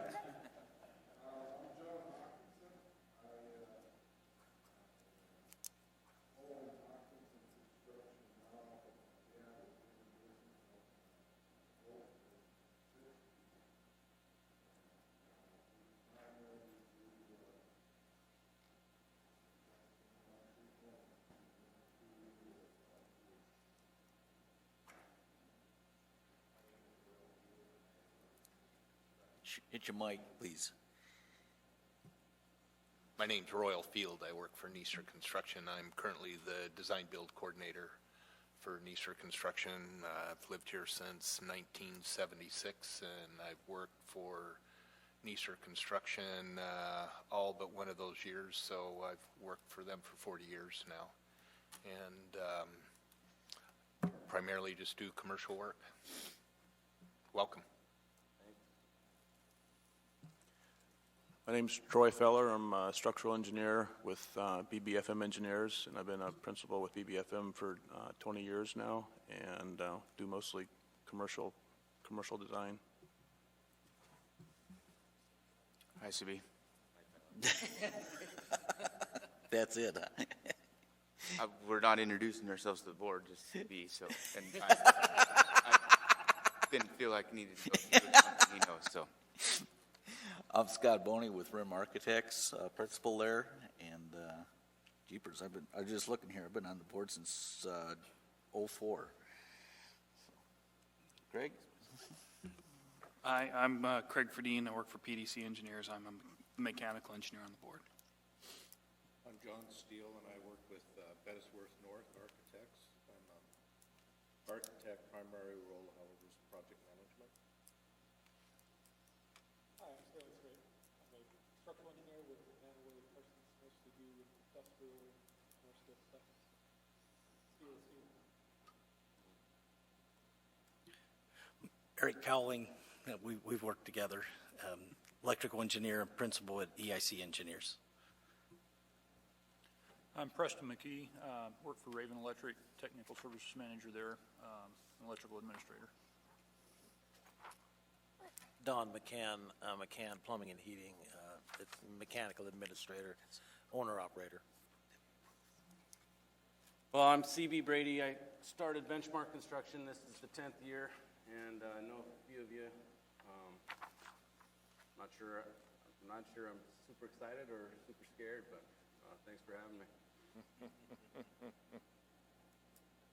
And I'll let you know, the disclosure forms I passed out, you'll have yours and give that to me or the municipal clerk's office when you go and officially swearing in. It is an ordinance now that every year we have to do these before February 15th. So now that I am officially known and told, I will make sure that come January or February meeting, I'll make sure everyone gets their brand new copy, and if they'll send them to me, and then I'll get them all to the clerk's office. And again, cannot come in through the front doors, those doors in the very back, or exit them because of construction and they're concerned of your safety. That is the main door out this exit here and that way, and that's the only entrance and exit for us. unless of course there's a fire, and then you can hit that.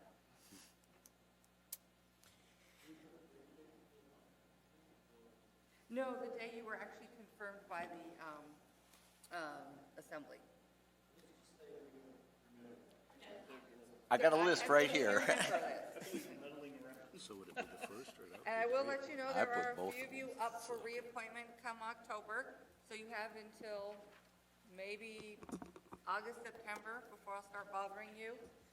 Mr. Boney is up, Mr. Hickle, Mr. Mr. Loken, Cowling. Mr. Cowling, Mr. McKee, and Mr. Steele are up for reappointment this year. So if you're thinking about it, please reappoint, and if not, we'll wish you farewell. Can I make a motion to adjourn and wish us all farewell? Got a motion? And second, thank you very much, Tana, for providing food and for all you do to support us. Thank you to the Sharon for your support as well. We stand adjourned.